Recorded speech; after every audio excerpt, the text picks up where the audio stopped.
Michelle Garcia is suing her ex-fiancé, Nicholas Byman, for breaking an apartment lease and physically abusing her while she was pregnant.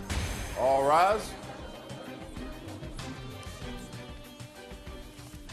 Now it's case number 418 on the calendar in the matter of Garcia versus Byman. Thank you. You're welcome, Judge. Parties have been sworn in. You may be seated. Ma'am, have a seat, please. Ms. Garcia, this is your boyfriend, or used to be your boyfriend, according to your complaint. He assaulted you, causing you to have medical bills. He made it so because of the stress that he created by his actions that you couldn't work, thereby causing you to lose your apartment and the lease. He owes you for the assault, for pain and suffering, for your medical bills, etc., etc., etc. Mr. Byman says that you were a nag, you bugged him over his drug use and his lack of employment, that you pushed him and things sort of got out of control.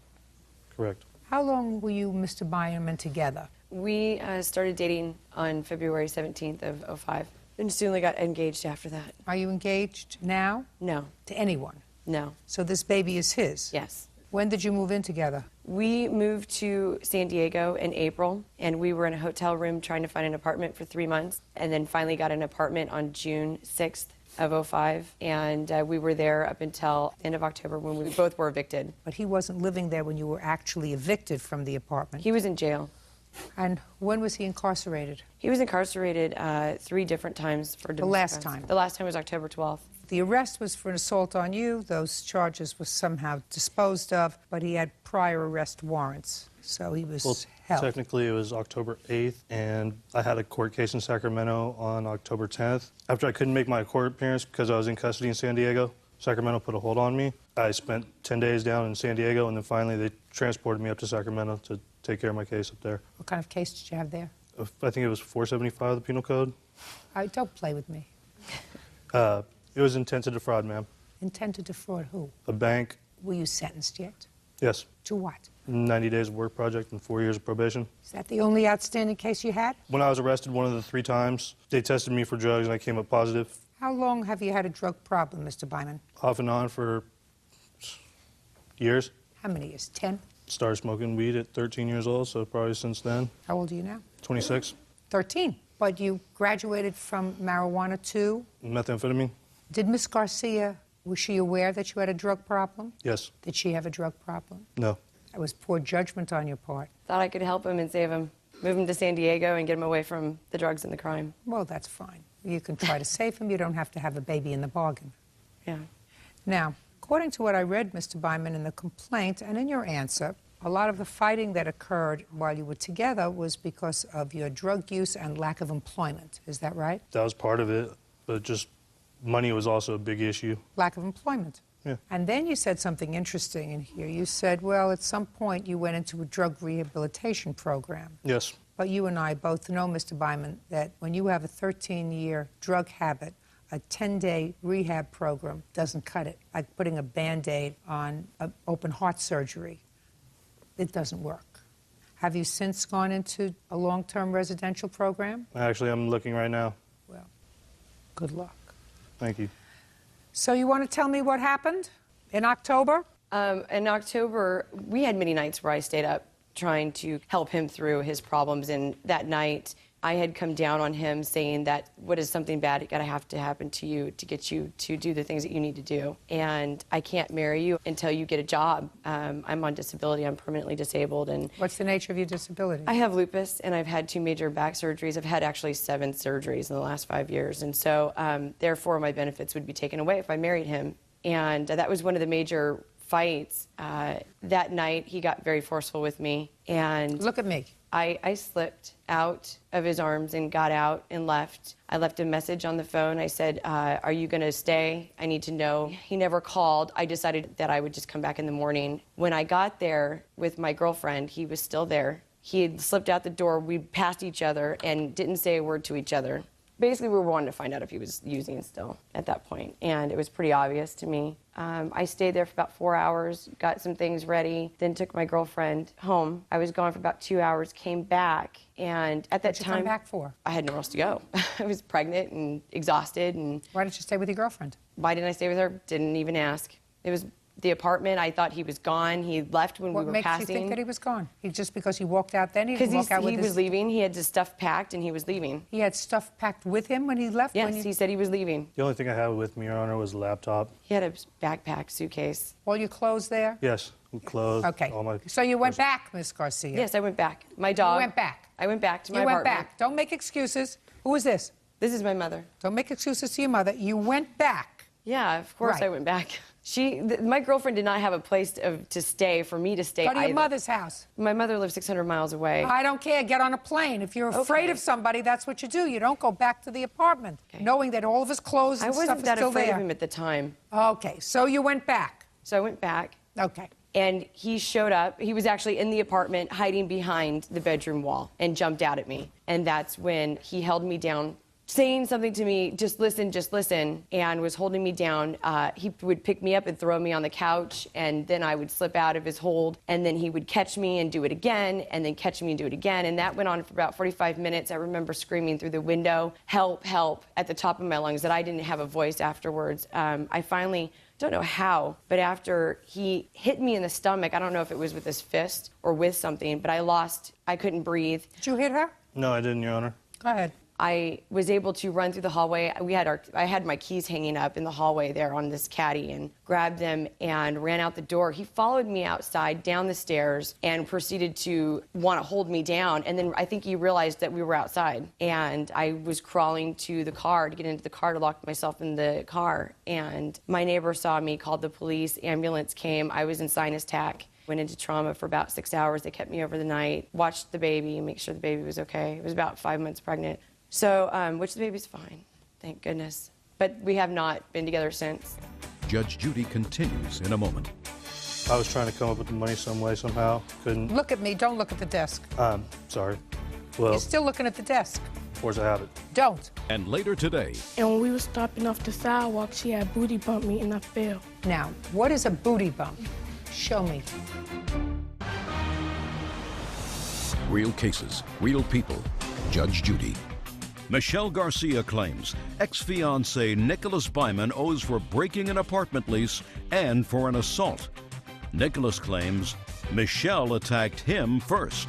Go ahead. I've tried to get him to help pay these bills off. I've been paying them little by little what I Which can. bills? The apartment, I haven't started paying the apartment bill yet, which is the eviction and the attorney's fees and what we had owed on the last 2 months, or what he had owed on the last 2 months, actually. He never paid rent, not once. That and the Time Warner Cable, SDG&E, cell phone bills, you name it. I'm paying all of it. We still owe about $11,000 right now, and I'm currently just paying $25, $5 when I can. Well, show me. Show me that you're paying them. Let's see. Here's a bill for, I mean, there's just 1,000 of them. The bill for the TV, the bill for... I don't want you to show me the bills. I want you to show me that you paid them. Yeah, it's got receipts attached to them. Great. Can I see it, please? These are the receipts. Let's see here. Then I've got my ambulance bill. I don't have the hospital bill yet. You have the medical bill there? I have the ambulance bill. I don't have the hospital bill. No. What I want you to have answer, SCG. Ms. Garcia, if you are on disability, which means you also have medical coverage based upon your disability, I want to see what the disability covered. You have Medicaid? They haven't covered this. I just got this in the mail. And it's Medi-Cal, yes. Medi-Cal. Well, then that has to be submitted to them. Yes, it does. I think Well- he should have to pay it, though. Why should the state have to pay something that he caused? You want a check written to the state, written to the Sure. ambulance? Well, that means that he's going to give you less money once this baby is born. Wouldn't that be stupid? Yeah, like he's going to give me any money. Wouldn't that be stupid? Would. All yes. right. Let's not play around with each other. The bill If that you- I'm here for, the $5,000 bill, I have not started paying on this because I don't have the money. That's why we're here. I'm suing What him for bill? this money. What bill? This is our apartment eviction bill. We got evicted. There's attorney's fees. It ends up being $5,493. He assumes that I'm going to pay this. I'm not. Oh, you're not. You're not. You're just going to pay half. I've paid half since we moved into that apartment. No. That's your choice, Miss Garcia, my dear. That's your choice. If you chose to stay in that apartment and you chose to move in with him knowing that he had a drug problem, you were trying to save him, your saving him didn't work out, I'm not interested in the fact that you assumed the responsibility of paying the rent despite the fact that you had an agreement that you were each going to contribute half. Just as if it didn't work out between the two of you and you had to stop working or doing whatever you do because you were pregnant, I wouldn't permit him to come to court and say, well, didn't work out. I paid all the rent. We had an agreement that she would pay half the rent. She stopped working. So I chose to continue to pay the rent. You even went back there in October hoping that it would all work out after you left the apartment and came back with your friend. Now, I'd like you to tell me your version of what happened on the 8th of October. Actually, it started on the 7th. We got in an argument about the money that we owed when we went to court for the eviction. They gave us 2 weeks when we went to arbitration. Hold on a second. You mean you were still together at the time that you were being evicted? Yes. Is that right? We had gone to court during the first month that they approached us and put a note on our door. Miss Garcia, you understand what I'm saying to you. While you were both still living in the apartment, the landlord moved to evict you for non-payment of rent? Yes. Okay. Yeah, I paid Now my it half the rent. Now it becomes clear. Go ahead. Well, we got in an argument over what we were going to do. I was trying to come up with the money some way, somehow. Couldn't. Look at me. Don't look at the desk. Sorry.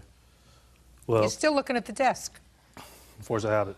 I Don't. apologize. Anyway, we argued about the money, how we were going to come up with it. Things got loud, and she ended up just taking off for the night, at which this point I stayed the night, and she came back, like she said, with her friend, which then I grabbed just my laptop and like a jacket and stuff and just took off for the day. Came back around 5 in the evening, at which point she started screaming and yelling, like, what are you doing here, you sick? I told her I was just trying to get my couple things and go, and that's when everything started escalating, and she slapped me in the face and then scratched the other side of my face, started throwing objects at me, at which point then I did restrain her from hitting me with anything else, and at that point she started screaming, help me, and that went on for a little while longer. Then she ran downstairs like she said, and I got arrested about 5-7 minutes later. Okay, sir.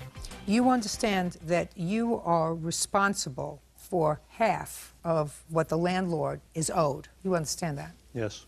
Okay, that's But- $2,718. Well, I didn't pay for either the down payment, the first month, or the second month. My mother actually paid for all that. And? I think she's entitled to that at least, since You mean she's entitled to what the landlord owes her? altogether, probably, yes, because I didn't pay for anything, like she said. I mean, I'm not interested in that, sir. Just let's understand that. I couldn't be less interested in what her mother put down, what she put down as a down payment. Those were their choices, understanding that you had a drug problem, that you lost your job the first week that you moved into the apartment. What you should have done was to move out the first week that you moved into the apartment if you weren't resolving your drug problem. I'm not interested in what her mother did and what she did. I'm interested in what's owed the landlord. So if what's left on the lease is $5,437.17, you're responsible for half of that. But the check will go directly to the landlord. You have to cover the rest. $2,718. Check will be written to the landlord. Do you understand? yes. That's all. Thank you. Parties are excused. You may step out. The guy owes the whole amount. Because I was just in a self-destructive mode, I can't afford it. Didn't care what was going on, at that point. I'm going to have to pay it, just like I paid everything else, so it's fine. And now the next case. All parties in the matter of Beverly versus Mayo. Step forward. Pamela Beverly is suing the mother of her daughter's schoolmate, Rhonda Mayo, for medical bills and pain and suffering. Pamela claims 12-year-old Jessica Mayo injured her daughter at school. Miss Beverly, this case really involves your daughter. Yes, ma'am. You weren't there when this incident happened, but it is your claim that the defendant's daughter injured your daughter. You want her to pay the medical bills. Yes, ma'am. But you weren't there. You don't know. Let's have the girls up and the mom seated, please. Tell me your name. Crystal Beverly, How old are you, Crystal? 13. Jessica May, I'm 12 years old. Okay, Crystal, why don't you tell me when this happened? What date? I think March 27th. Were you friends? Yes, How long have you been friends? since the first day of school. So since September. Yes, And this was March, so you've been friends for a long time. yes, ma'am. You like each other. Yes, ma'am. So tell me what happened. We were walking down to the bus for dismissal, and when we were stopping off the sidewalk, she had booty bumped me, and I fell. Now, what is a booty bump? It's when you bump somebody with your butt, you go like this, Just like that? Yes, if she did it harder, and then that caused me to fall. Show me. We were walking, and then when I stepped down from the sidewalk, she went like that, and I fell. And then she walked over to the sign that said Crittenton, and I laid there crying, and then one of my other friends came up to school and helped me get to the bus. It's okay. And you had to have surgery on your kneecap. Yes, ma'am. Okay, let's hear your version of what happened. We were coming down the stairs of the school in the afternoon. We were going to the bus stop. Then I gave her a booty bump, and we were still talking and laughing and walking. Then she tripped over her own footstep. That's not true. So you're telling me that you gave her a booty bump. Yes. You went like that. Yes. You weren't angry with her. No. And you continued to talk. Yes, we were still talking and laughing and walking. And it was later that she fell. Yes, and she fell over her own foot. Would you step up, please? Miss Beverly, I want you to tell me the exact conversation you had with your daughter when she got home. It was on March the 24th, Your Honor, and she told me that they were walking to the bus stop and Jessica booty bumped her and she fell on her knee. I thought it was just a bad sprain, so I didn't take her to the emergency room until the day after. You have the medical report, please? Just the medical report.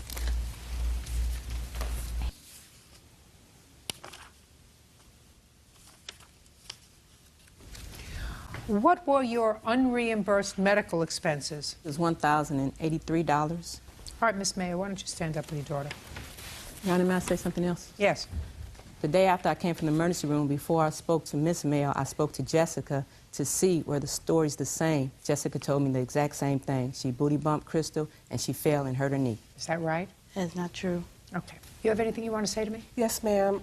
When Jessica had told me that her and Crystal were playing at the bus stop and that Crystal had fallen, I said, "Oh, I'm sorry to hear that." I didn't know how serious it was until after Mrs. Beverly spoke with me on the phone. And she did tell me that Jessica and Crystal were playing and Crystal fell. Well, they were. There's no question in my mind that your daughter did not intend to cause injury to her friend, right? Right. But sometimes when you fool around, that happens. I mean, there's no issue that your daughter did not intentionally harm Miss Mayo's little girl. But they were fooling around, and she gave her A tap. Yes, a bump. and she fell. And she didn't fall afterwards. She's making up. She fell then. She didn't mean to hurt her. It wasn't an intentional thing. It was, as Crystal said when she first started, an accident. That's the way you described it, right? Yes, ma'am. Because you lost your balance when she gave you that push, Yes, ma'am. right? Okay. That, Miss Mayo, suggests to me that you should be more than willing to contribute to the unreimbursed medical expenses that your daughter's fooling around caused. Because but for the fact that she gave her a nudge, she would not have tripped and fallen, and she would not have had this injury. Certainly, you are not entitled to pain and suffering, Miss Beverly, from the defendant, because I don't believe that this was an intentional act. I think that these two young girls were friends. I believe that in all probability, your daughter has done this booty bumping ever to other people. Yes, ma'am. Fortunately, nobody got hurt. Do you understand, Miss Beverly? Yes, ma'am, I do. Okay. Judgment for the plaintiff in the amount of $1,083. Thank you. Parties are excused. You may step out. Accountant Sherry Ogden is suing her daughter, student Shannon Bentley, for a series of loans to help her get back on her feet. Sherry claims Shannon's house and car were seized in a drug raid. All rise. Now, this is case number 501 on the calendar in the matter of Ogden versus Bentley. Parties have been sworn in, Judge. You may be seated. Folks, have a seat. Miss Ogden, this is your daughter? Yes, ma'am. According to your complaint, your daughter asked you for a series of loans. Yes, ma'am. She had gotten into some trouble, Yes, ma'am. possibly trouble that could have ended her up in very hot water. And she agreed to pay you back. She did not. Yes, and in ma'am. addition to that, you co-signed for a car for her. Car was eventually repossessed. She Yes, ma'am. says at your suggestion, therefore, she owes you nothing for the car. And your daughter says that you did, in fact, give her some money when she got into trouble.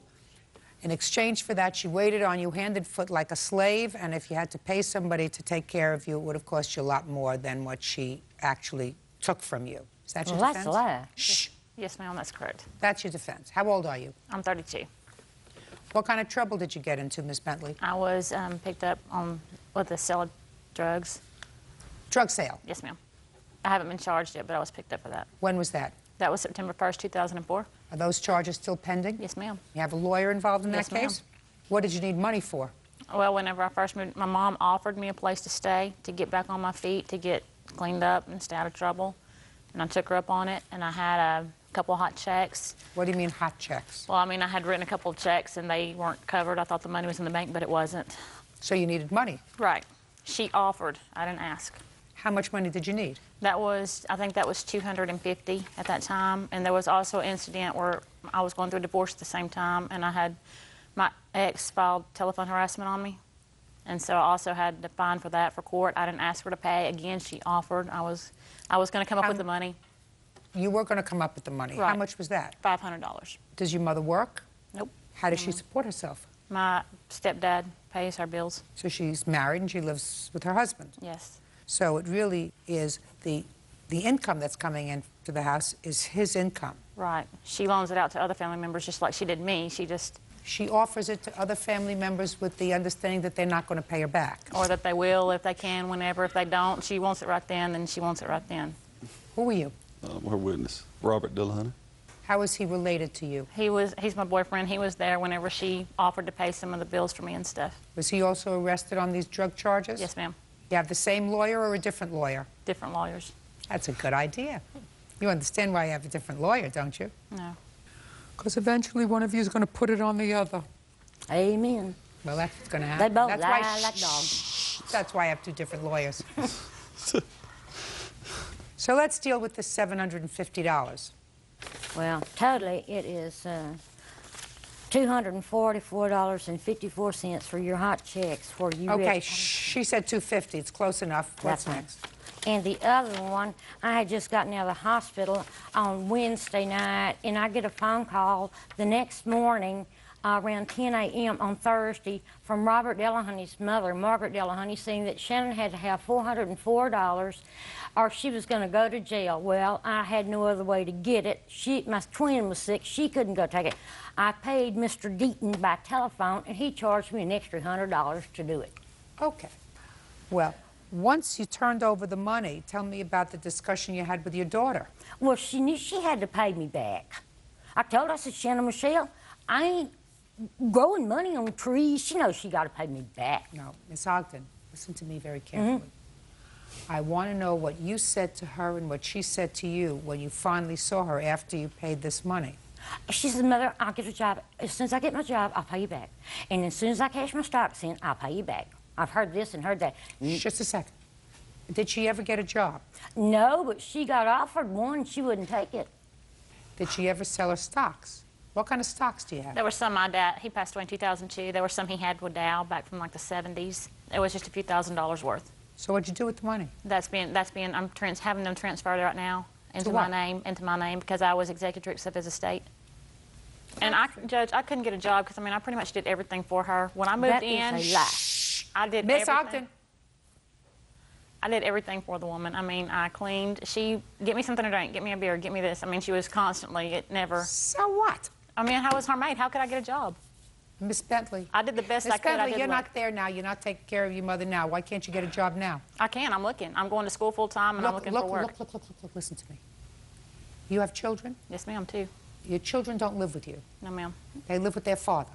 They live with his parents. Or with his parent. Yes, ma'am. They don't live with you. Right. Or him. Right. Amen. Ditto to that. Judge Judy continues in a moment. Your problem is that you've had a windfall of money, according to your mother, $375,000.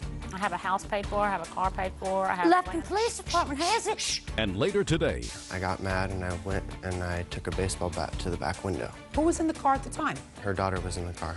Her baby was in the car. And I did not know that at the time. No, I told them. real cases, real people.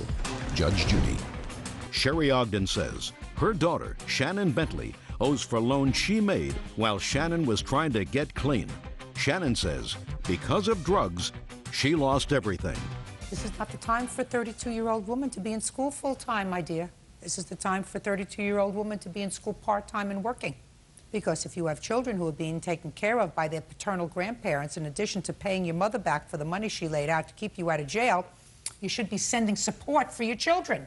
How's that for an eye-opener? I agree. You're right. I mean, I've looked for a job. You're not looking hard enough, honey. Anybody can get a job. Thank you. Anybody can get a job. Fast food, drying cars at a car wash. Anybody can get a job. Your problem is that you've had a windfall of money. According to your mother, $375,000. No, ma'am, it wasn't that much. How much? It was around $250,000. $250,000 is $250,000. That's a lot of money. I have a house paid for, I have a car paid for, I have Lupton land. Police Department has it. Shh, listen to me, Miss Ogden. Don't speak. Okay. What I'm trying to say to you is, you got a lot of money. That could make you a real lazy behind. But you have responsibility. When was the last time you sent your children support? I haven't supported them. I've bought clothes for them. And That's not support. Support is sending their grandparents $500 a month. And I suggest that if you want to be considered a mother at any time in your life, you will start to do that. Get a job and start supporting your children. Because that's what mothers are supposed to do who don't have their children in their custody, just like fathers. But first, you pay your mother back $750 judgment. Wait, I got $1,250 in there where I loaned her to. It's on there. Is that for the car? Shh, listen to me. Was that for the car? Yes, ma'am. You're going to pay careful attention to me and just listen to me. Okay. The car was repossessed. I had them.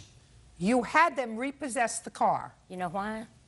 I couldn't stand it being in Lufkin, Texas because of her and Dopehead over here. I mean, insurance could elapse on a Friday night. Well, I wouldn't know that Gates got it. Look, right? and then Miss Ogden, I understand. Listen somebody. to me. I understand why you felt compelled to repossess the car. But there was no legal reason. There was an emotional reason for you to repossess the car. You said, listen, I'm not crazy about him. I'm not crazy about her. And I'm not going to be stuck with this payment because it could end up on my credit, so I'm going to call them and have the car repossessed. I can understand why you did it, but then you can't get the money back for the tax tags. All right, $750. I'm speaking. $700. Listen to me. I'm speaking. Judgment for the plaintiff in the amount of $750. But Judge, that's all. I'm telling you, listen to this tape right here. No, listen. She owed me $1,250. That's it. What is your excuse? You may step out. You liar. She went through all of that money on drugs, and there's her dope head over there with her. I bought a house, bought cars. I mean, the money's gone. This is true. She stood there and told her bald-faced lie. I don't even drink beer.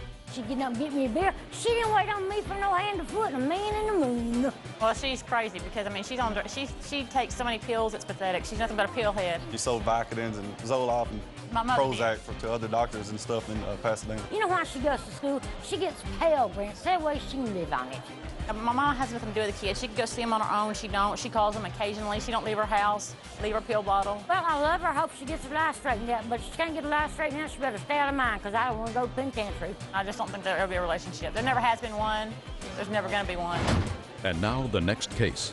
All parties in the matter of Finnegan versus Cooper. Step forward, please. 19-year-old warehouse worker Justin Finnegan is suing 28-year-old student Catherine Cooper for backing into his car. Catherine says Justin was illegally parked. Mr. Finnegan, it is your claim that Miss Cooper damaged your car by backing into it. Yes, that is correct. And you want her to pay for the damage that was done to your car. Miss Cooper says that your car is, or was, I don't know if it's still in existence, an illegally parked piece of junk. Okay, where did this happen, Mr. Finnegan? This... No, listen to me. I didn't ask you to show me. It's not show and tell. Where did it happen? We were at the apartment complex. At an apartment complex? Yes. Whose apartment complex? Her old apartment complex and my witness Matt's apartment complex. You don't live there? No, I do not. What were you doing there? I was visiting with my friend Matthew. When? September 20th. 2004. Yes, that is correct. Now you can go over to your chart and show me where your car was. Okay. You say your car was parked. Yes. No, it was still running. I had forgot my wallet, and I was parked right here. Well, that says driveway. It's written there, driveway. So you left your car running in the driveway. Where had your car been parked, Mr. Finnegan? My car was parked right here. That's his friend's car. When we had left, no one was there. That was where I was parked. Okay, so that space, you were occupying that space, and then you backed out into the driveway, left your car running, and went back inside to get a wallet? Yes, that is correct. Okay, now my question to you is, why didn't you pull back into the parking space? Because we were just running in real quick. Not we. Don't say we. You were driving? Yeah. It's your car, not we That's were correct. running in. And who ran in? How many people I did it ran take in to get a wallet? I ran in real quick to grab the wallet. So you were driving. So my question to you is, why didn't you pull back into the parking space?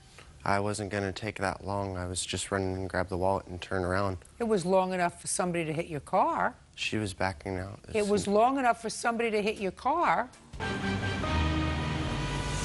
Real cases, real people. Judge Judy. Justin Finnegan says his car was damaged when Catherine Cooper backed into him. Catherine says Justin retaliated by breaking out her rear window with a baseball bat. Then what happened, Mr. Finnegan? I had grabbed the wallet, turned around, came out the front door, and we started yelling because she was coming close to the car. And who's we? Me and my witness, Matt, and I had another friend outside, and we were all yelling, "Watch out, watch out." Just a second.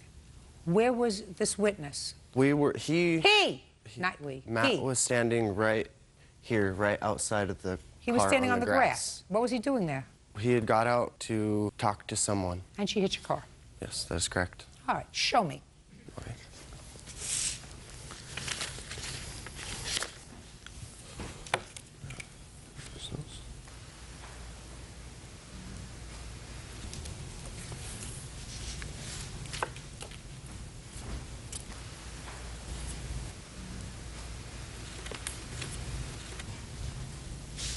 What's this house? Picture of a house. That one is a picture of the pole. What does a pole have to do with this? I was just showing that she has broke that pole several times with her vehicle.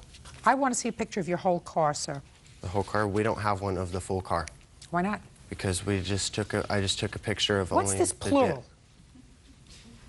What's a we? Sorry. I want to see a picture of the whole car. She says that this is a gray car that you've painted with house paint. Looks like that to me on this little thing over here, because that has to go to your damages, sir. Is this car painted with house paint? No, it's primer. It was red. Primer. Who painted it with primer? It was primered when I had bought it. I was getting ready for paint. How long have you had it? I had it for a year. Did you ever have it painted? I haven't had it yet. It's sitting in the shop right now. Why? Because I was rebuilding the car. All right, Miss Cooper, I'll hear you. Okay. That's part of the 20th of September, 2004. You backed into his car. Yes, I did. And right after that happened, I got all his friends. There was more than that many people out, and they surrounded me, and they were yelling at me and calling me all kinds of horrible names. And I told them, fine, I'll just pay you. I was on my way to work. So I left after that. I needed to get out of there. There was a bunch of teenagers, and they were all partying. There's a lot of traffic in and out of the place all the time. And they all started harassing me, and the harassment never ended. Okay, so you backed into his car? Yeah. You didn't see it? I didn't see it. There was a car parked next to me. I was parked in my normal parking spot, and I see where you say your car was parked. Okay. Now, what happened then, Mr. Finnegan? She didn't pay you for it, is that right? Yes, she had asked me to bring her an estimate, and she would make payments for it. Fine. Did you bring her an estimate? Yes, I did. Was it a reasonable estimate? Yes. What was it for? It was $670.20. How much did you pay for the car? I paid $2,000 for the car. What year, make, and model car is it? It's a 1990 Honda Civic. Did you buy it in primer coat? Yes, I did. And you paid $2,000 for it? That is correct. Somebody saw you coming. So you gave her this estimate. Go ahead. What happened next? And I had waited. She had said she was waiting on a check, and I had said, okay. And I had came back to her, and she had said, I don't have the money. I just started a new job. And I had waited another week or so, and I had came back, and I followed up each week about the money, and every time it was a different story. Why don't you tell Officer Byrd here what you did, sir? I had asked her about the money, and she said, well, I'm moving, and I don't have the money. And so, out of anger, I got mad, and I went and I took a baseball bat to the back window. Of what? Of her vehicle. Of her car? That's correct. Who was in the car at the time? Her daughter was in the car. Her baby was in the car. And I did not know that at the time. No, I told him. Shh, shh, shh, shh. Sorry. Got it? Oh, yeah. You got your anger out. And you were arrested. That's correct. And you pled guilty to vandalism. It was criminal mischief. And you were forced to pay restitution. That is correct. What do we think? Petrie Hawkins Byrd. Evidently, Mr. Finnegan understands how to go to small claims court and file papers. Apparently. He even knows how to oversee drawing diagrams. Oh, yeah. Mr. Finnegan, you think I'm sympathetic to you, sir? No, ma'am. You're right. That you're right about. And why do you think I'm not sympathetic to you, Mr. Finnegan? Because of what I did was not right. Correct. In any way, shape, One or thing form. was an accident, at least partially caused by your own negligence for leaving your car running in a parking lot where there are children around. Child could have run into the car, driven, hurt themselves, hurt a lot of other people because you couldn't take the time. You must have been off to a very, very important corporate meeting so that you couldn't pull the car back into the parking space, turn off the ignition, and take the key when you went inside to get your wallet. So at least you were partially responsible for what happened to your own piece of junk. Yes, right? ma'am. And instead of acting like a grown-up and saying, well, she's not paying me, that's not the right thing to do, maybe it'll cost me $50 to have my car fixed. Instead, you take a baseball bat to her car with her baby in the car sitting in the back seat and smash the window. Yes, ma'am. You think that a court is going to be sympathetic to you? No, ma'am. You're right. Your case is dismissed. That's all. Parties are excused. You may step out. Telemarketer Linda Lindstrom is suing her ex-sister-in-law, daycare operator Janine Rivera, for the cost of a plane ticket, harassment, and defamation of character. Linda claims her ex-husband kidnapped their daughter and hid the girl at Janine's house.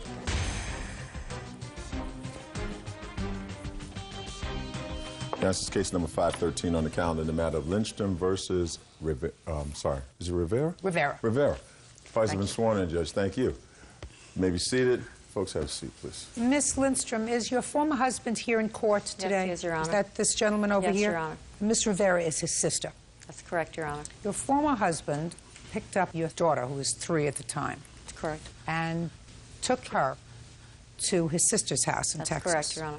You didn't know where she was for a period of time. That's correct. You ultimately found out where she was. Correct. And you are alleging that Miss Rivera kept her secreted from you. That's correct. Forcing you to get on a plane, incur expenses to go and get your daughter. Correct. In addition, when you got your daughter, Miss Rivera called Child Protective Services, making all kinds That's of not true. allegations. Shh.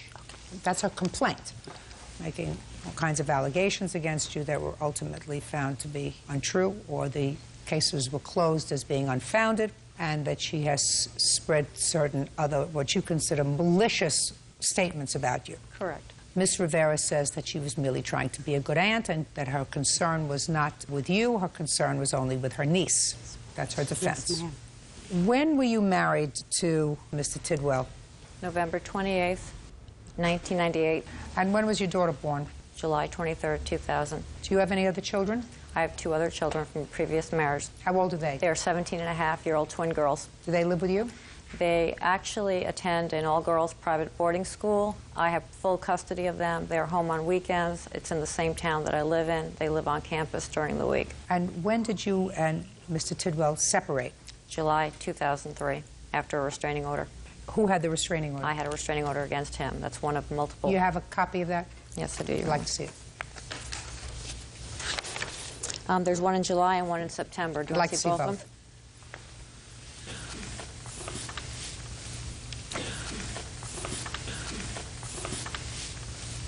them? Well, this is an ex parte application. This is your application. I'd like to see where the court entered an order. Okay.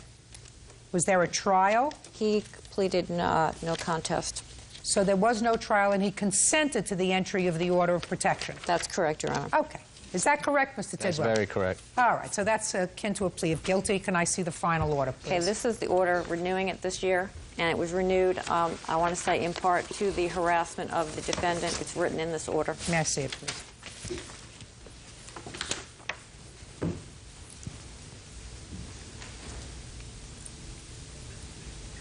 Your Mr. Honor? Tidwell, would you stand up for a second, please, sir? Why did you choose not to appear when the application was made to renew the order of protection? No, I chose to appear, and I asked my lawyer to be there, and he chose not to appear. Did you consent to this order being extended? No, I tried to contest it. I was representing myself. So you contested it?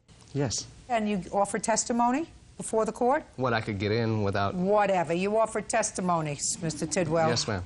And after hearing your former wife and you, the court extended the order for another 12 months? Yes, ma'am. Okay, now you can sit down. Thank you. All right, you separated in July of 2003 as a result of these allegations? Correct. When did your former husband take your daughter from daycare? He took her on September 2nd, 2003. He picked her up from daycare and left a Post-it note that he was taking her. He then went to Mississippi and then to Texas, where the defendant lives. Okay.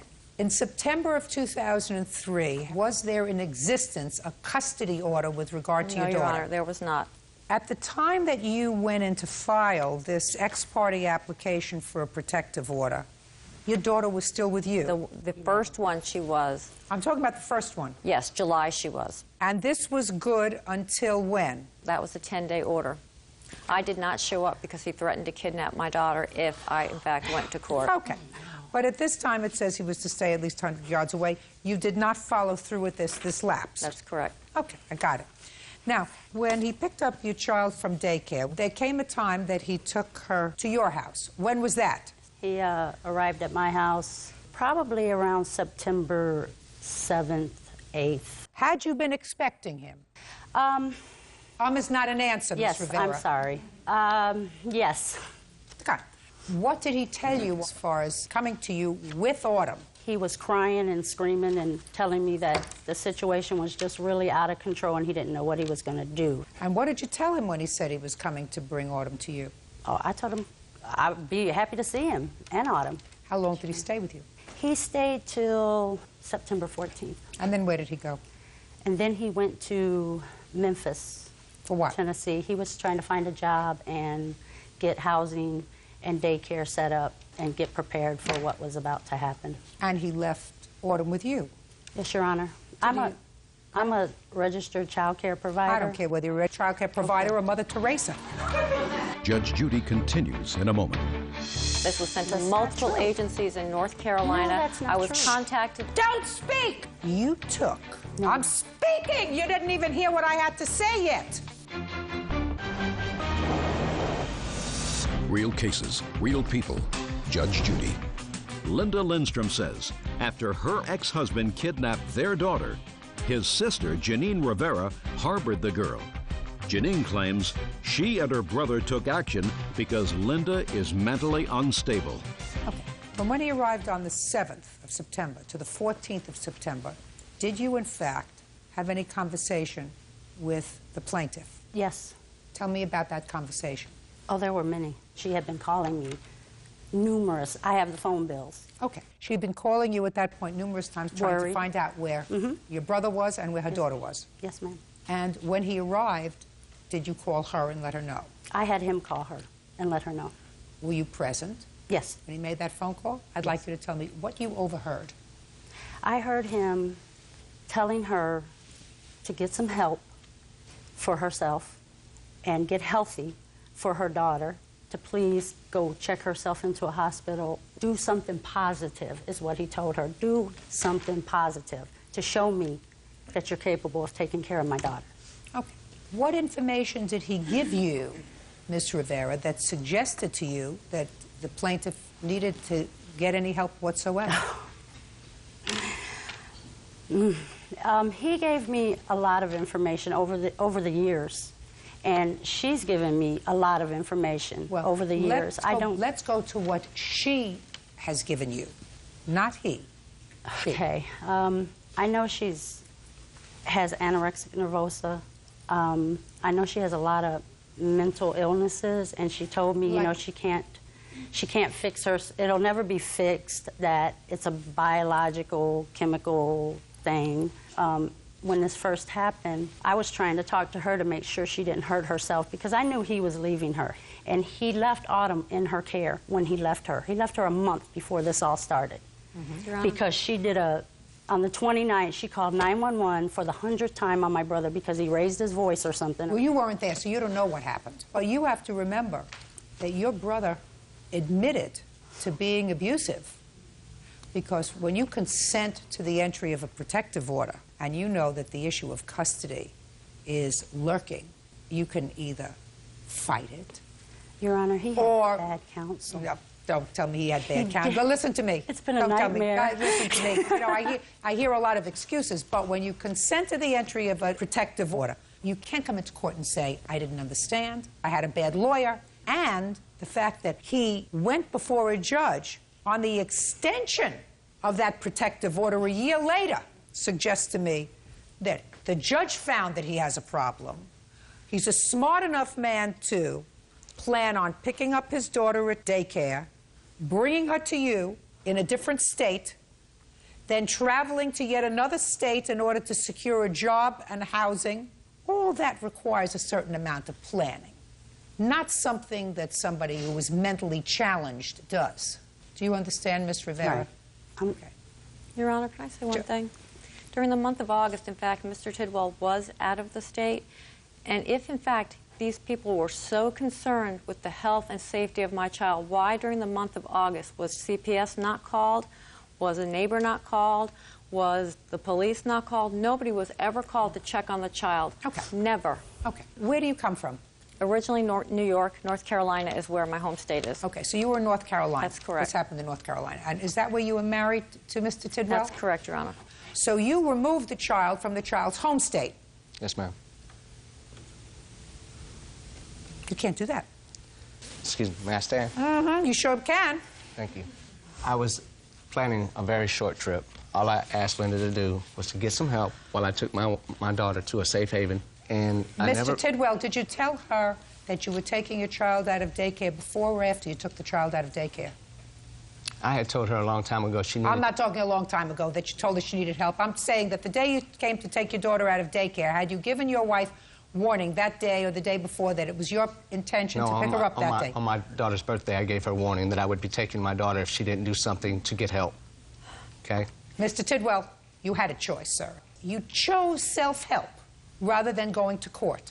You and the plaintiff separated. The child remained with her.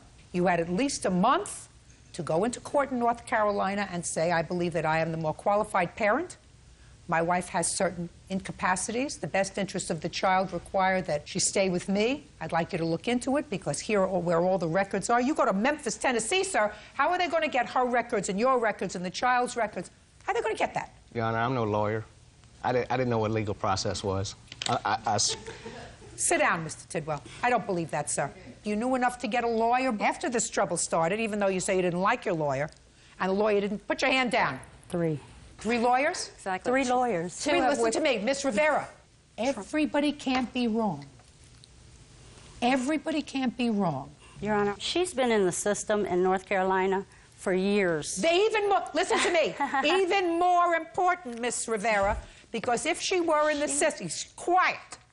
If she were in the system, as you suggest, for years, then the courts in North Carolina, the family court, I'm speaking, the family court in North Carolina is the court to say, this is somebody that we really have to look at. She has a history in North Carolina. Why would you take her to Tennessee, where she has no history of being in the system, when you have a place that has easy access to those records where your brother, if he was the right person to be in control of a 3-year-old, would have a much better shot. Can I explain? You're not going to be able to explain to my satisfaction. She's had counselors coming into the home while they were married. They've seen what's going on. When was the last time, Ms. Rivera, that you spent more than 2 days in their home in North Carolina? I've never been there. What? I've never been to her home. But... I'm just asking you a question. You're laughing. No. You've never been to her home. Real cases, real people. Judge Judy. Linda Lindstrom claims ex-sister-in-law Janine Rivera helped to kidnap her daughter. Now, I want you to look at the objective data. Objective. Not what you spoke to her about, what your brother told you, what you surmise. This is the objective data. Your brother was married to her, lived with her in their home state of North Carolina from 1998 to 2003. He left the home in July, leaving his 3-year-old daughter in her care. 2 months later, without warning, he goes to the school, takes the child, and removes the child from the child's home state. Takes her to you, drops her off, goes to yet a third state. No, Your Honor. Well, that's exactly what happened. That's what you told me. He stayed a week and was trying to get everything in order because he knew what this Getting was everything in order, Miss Rivera, you know. When was the last time that your brother initiated a petition in North Carolina Family Court to have regular visitation with his daughter? I asked my lawyer to do all that. But when? I can't tell you because he hasn't been doing his job. You have zero sympathy factor, sir. Zero to me. That's all we've been getting. Zero. Yeah, you don't get it. It's not about us, though. We don't want sympathy. We want something for Autumn. That's right. Your Honor, I want to hand up to you this evidence. This is evidence that disputes the email, which I will also hand up to you the email. It's a letter from her daycare, from my doctor. I would like you to take a look at all I have this. some too, Your Honor. It all disputes the email that she wrote. It was a vicious, vindictive attempt on her. This was sent to multiple agencies in North Carolina. No, that's not I was true. contacted. Don't speak! Okay. I was contacted by the guardian ad litem. Okay. Thank you, Your Honor. When was the last time that Ms. Rivera made reports? That email is the last one that I am aware of. October 15th of 2004? Yes. She called me deviant. She accused me of Munchausen syndrome. I'm going to read it. Okay, great. Thank you. Your Honor, I also have evidence. Just a second. I'm reading something. I apologize. Who are these two people that you sent this email to? Who are those people? With North Carolina Legal Aid. I was trying to get help. Legal aid? Your Honor, can I show you why I did that? I'll see what you have to show me Yes, that ma'am. inspired you to write this letter. This is in her own words, and this is the letter. I don't know if you, did you have that? And this is show my intent. That paragraph. Just a second. This is to show I had no intent to harm Linda. Those are my own notes. I'm sorry. So let me understand. What you did was you took... No. I'm speaking! You didn't even hear what I had to say yet before you said no. I'm sorry. Put your papers down. What you did was, not your brother, what you did was you took her responses to depositions that she made in response to a divorce action in February of 2004, and in October of 2004, you wrote this email and incorporated, because this is what you say the basis of your knowledge is. No, ma'am.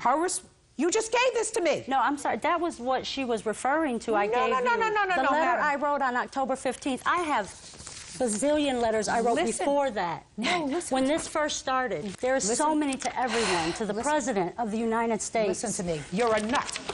And your brother is a nut. I'm telling you, as a family court judge, I get letters like this all the time. I'm sorry. And the only time that I get letters, Ms. Rivera, the only time that I get letters like this, when the objective data suggests to me, I'm not saying that she's mentally healthy. I'm not making that judgment at all. Why don't you listen? Why don't you listen? Yes, ma'am. The most important thing that I have seen so far is in 2 years, according to your brother, he has not himself, not with a lawyer, because you don't need a lawyer to go into the family court in any jurisdiction in this country. He has not himself gone into court and said, please, I am the better custodial parent, and I want to file a custody petition and or a petition to regularly visit with my child. Not according to him, once. He's talked to lawyers, they were all no good. He's had 3 lawyers according to you. Everybody's tried to screw him over. Nobody has represented him properly, so you have taken it upon yourself. The devil is in the details. I'm speaking. You have taken it upon yourself to embark upon a course of conduct to help my niece. It's all about President Autumn. of the President of the United States can't help your daughter, madam. A judge in the family court in North Carolina. We wrote them. We call. You don't write them. Child Protective Services. Miss Rivera, either you're thick, and I'm not suggesting that she's mentally healthy, but what I'm suggesting to you is that there's something wrong with you. Because right here in the United States of America, we have a judicial process, and the judicial process says that. We tried it. Judgment for the plaintiff for the amount of $5,000. You don't get it. No. Commercial fisherman James Lovegren is suing personal trainer Raymond DiNardo for misrepresenting the sale of an Incredible Hulk comic book on eBay. Raymond claims James got what he paid for. Quiet in the courtroom, please. Yeah, this is case number 510 on the calendar in the matter of Lovegren versus DiNardo. Parties have been sworn in, Judge. You may be seated. Ma'am, have a seat. Mr. Lovegren, according to your complaint, you did what a lot of other people are doing these days, and you bought something off the internet. What you bought was what you thought was a rare comic book, rare and valuable comic book from Mr. DiNardo, who would put it on the internet. You paid him the money, and when you got the comic book, it turned out to be, according to you, not what you had bargained for. Mr. DiNardo says you got exactly what you bargained for. He sent you the comic book that he had, in fact, advertised on eBay or what? Correct, ma'am. What kind of comic book was this, Mr. London? Your Honor, this is an Incredible Hulk comic book, number 181.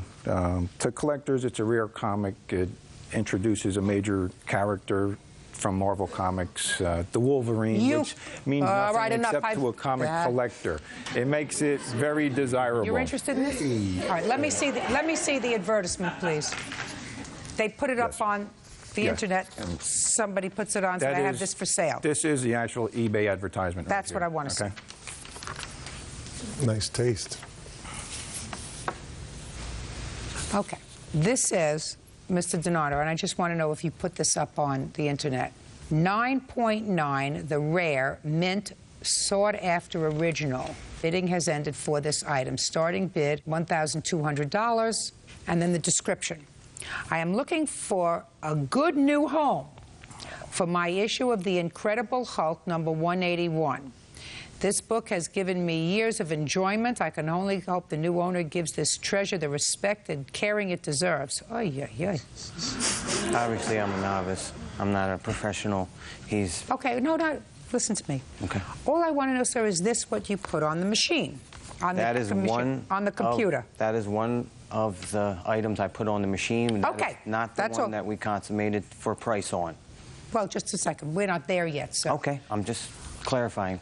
No, you're not clarifying at all. You're going to listen to me. You're going to answer my questions, because in the unlikely event that you think that because I don't know a computer from a hole in the wall, never said that, you're going to be able to fool. And I don't know a computer from the hole in the wall, but I do know legitimate versus scam. That's what I do know. There was no scam. Listen to me, sir. He sent you $1,200. No. How much did he send you? $1,500. Okay, so there was a bidding on this. No, he had called me behind eBay's back, which is against the law. Okay, so he called, just a second, so he contacted you. Correctly. After I've took that off. What was the date he contacted you? I think it was November 15th. Is that when you contacted him? It would have been the 13th. I probably sent him an email. Okay, and what did you say in the email? The email basically would say, I see your comic did not sell, and I asked if the book was still available.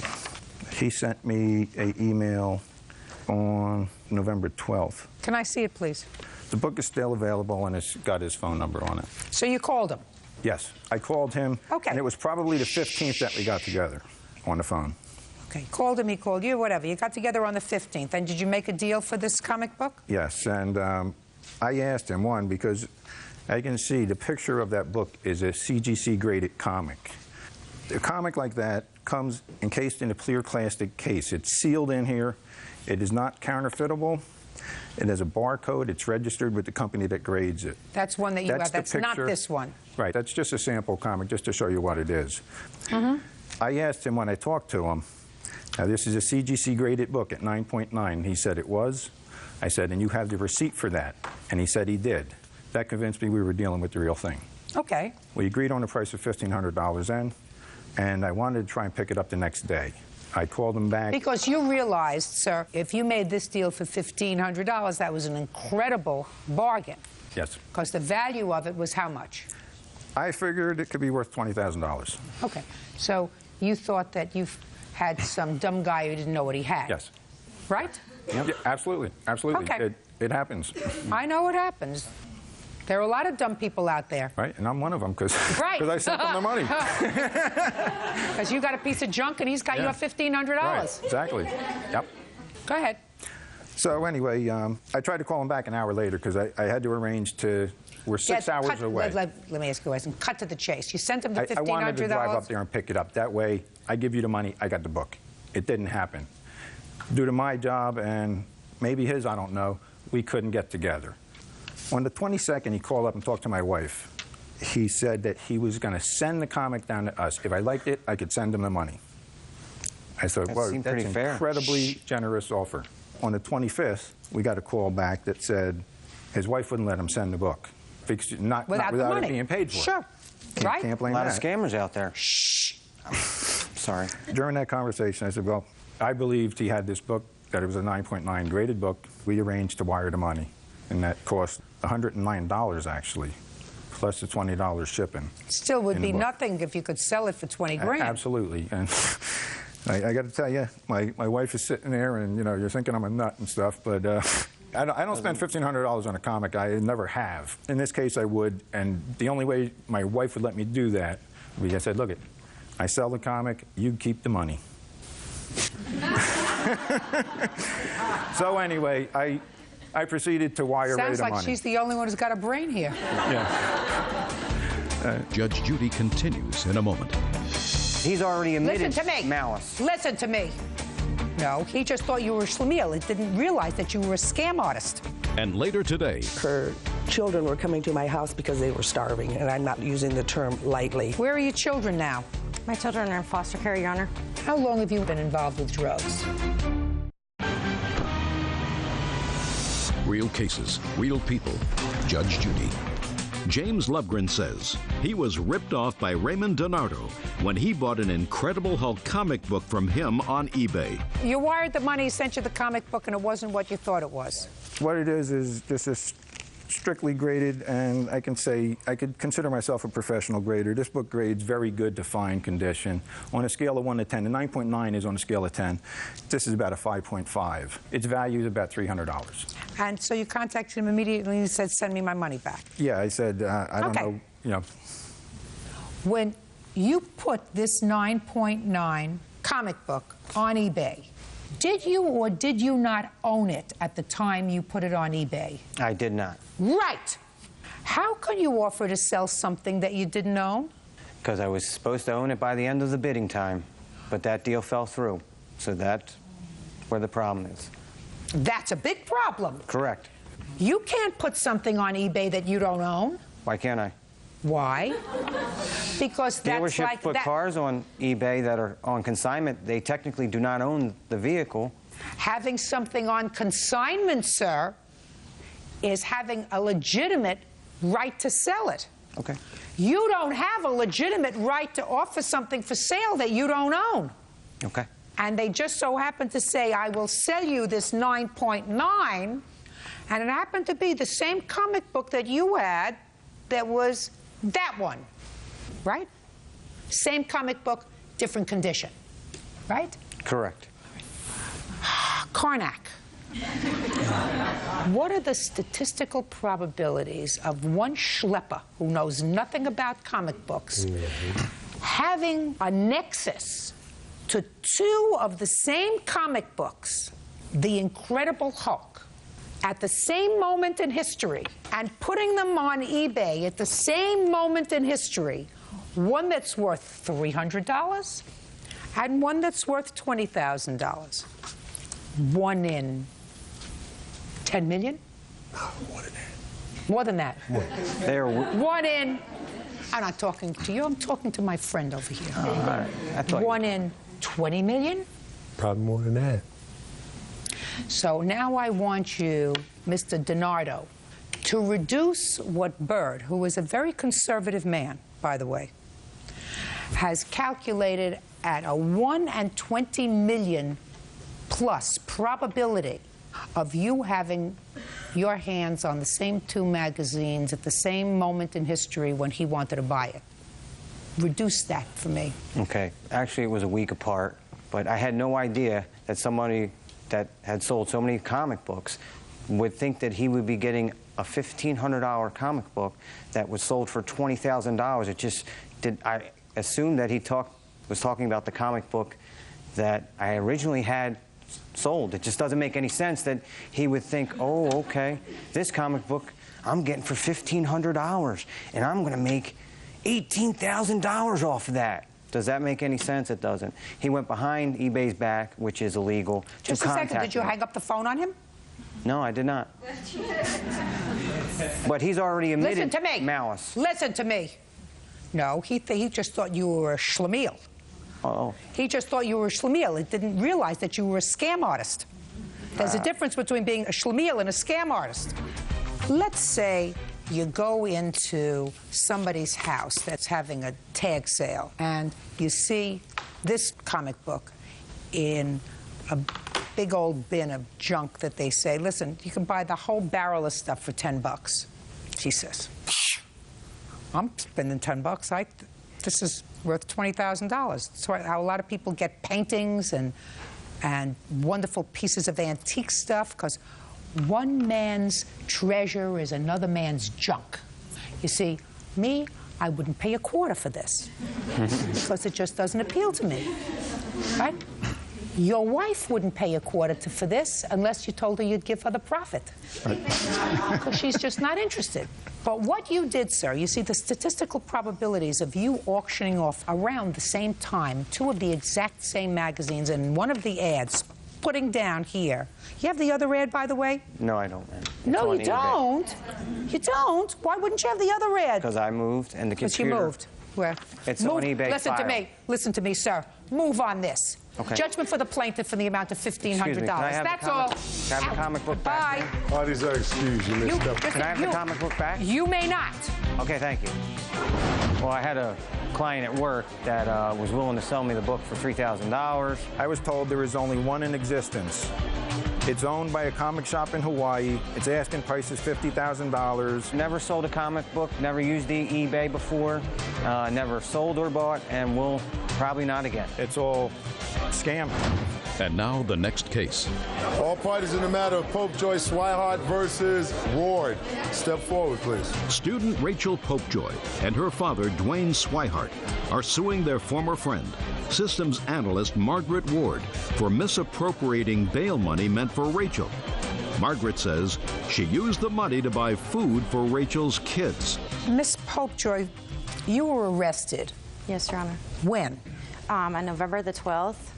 What were you arrested for? I was arrested for willful reckless driving, driving on suspension, and no proof of insurance. And this was the first time you were arrested for something like that, because Correct. they fix very high bail. Right. And this is your complaint. You contacted your father. Correct. Told him you were in jail, and could he please wire how much money? $1,500. For your bail? Yes, ma'am. And he said, probably reluctantly, okay. And he wired the money because you were living where, sir? In Michigan. And where were you living? Omaha, Nebraska. You wired the money to Miss Ward, who was a friend of your daughter's. Correct. With the instruction to go to court and bail her out. Correct. And when you went to court, they said you had been such a bad girl previously that the bail wasn't $1,500, but a lot more. How much? $5,000 at that point. Which you didn't have. Correct. So Miss Ward took $700 and put it in your prison account so that you could, you know, get toilet paper and toothpaste and magazines and gum and whatever you needed. And she kept $800 for herself. That's correct, Your Honor. So that's what we're here for today. the $800 that Ms. Ward kept for herself. So, Ms. Ward, the ball is now in your court, and you're going to explain to me why you did not return the entire $1,500 to Mr. Swihart. I first became involved with Rachel in June, and her children were coming to my house because they were starving, and I'm not using the term lightly. They were really hungry. Were you neighbors? Yeah, they live about 2 blocks from me. So you started to give them food? Mm-hmm. And so I did. I started feeding her children all summer. They came to me, and Shelby about moved in with me, and there were times when she and her boyfriend Jason would leave and they'd lock up the trailer. They wouldn't come back for 2 days. It's 90 degrees outside. They had no water and they had no access to a toilet or anything. They always came to me every time, and I took care of her children all summer. Okay. Then somebody called CPS on them, and she came to me and asked me for help. So I bought $250 worth of food because they had nothing, and it took quite a bit to put food in. And they didn't have any electricity and any gas. That had all been shut off. So I went down the following Monday, and I paid her electric bill was $186 so I could keep the food cold, and she promised she would pay me back. About a week after that, her boyfriend Jason came up into our house, and they were coming in all hours of night and day. They would come to our house asking for money, and he stole $225 from me.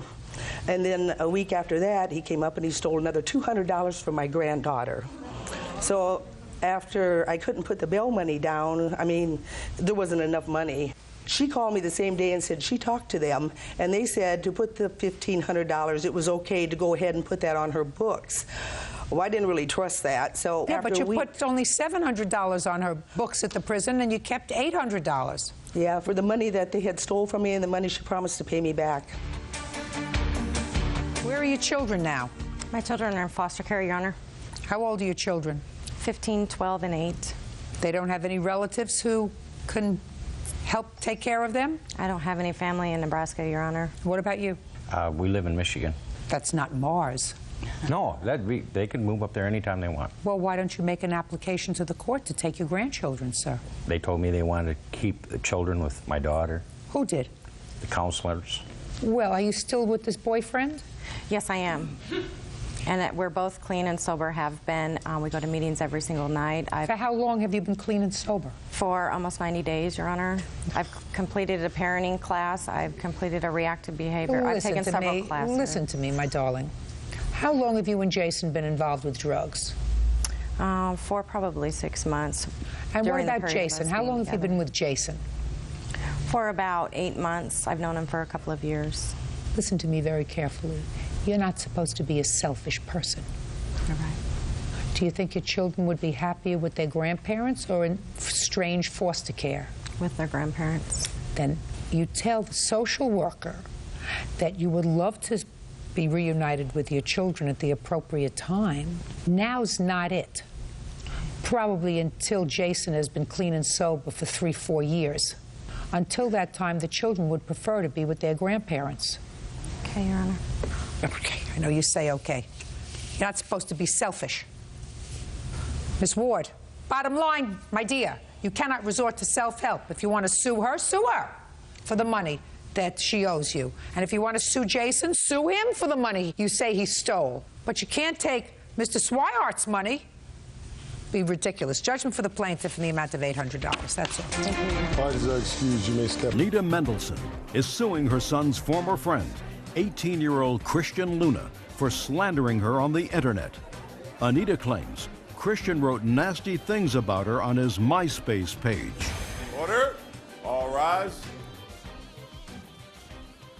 Yeah, this is case number 401 on the calendar in the matter of Mendelsohn versus Luna. Parties have been sworn in, Judge. You may be seated. Gentlemen, have a seat.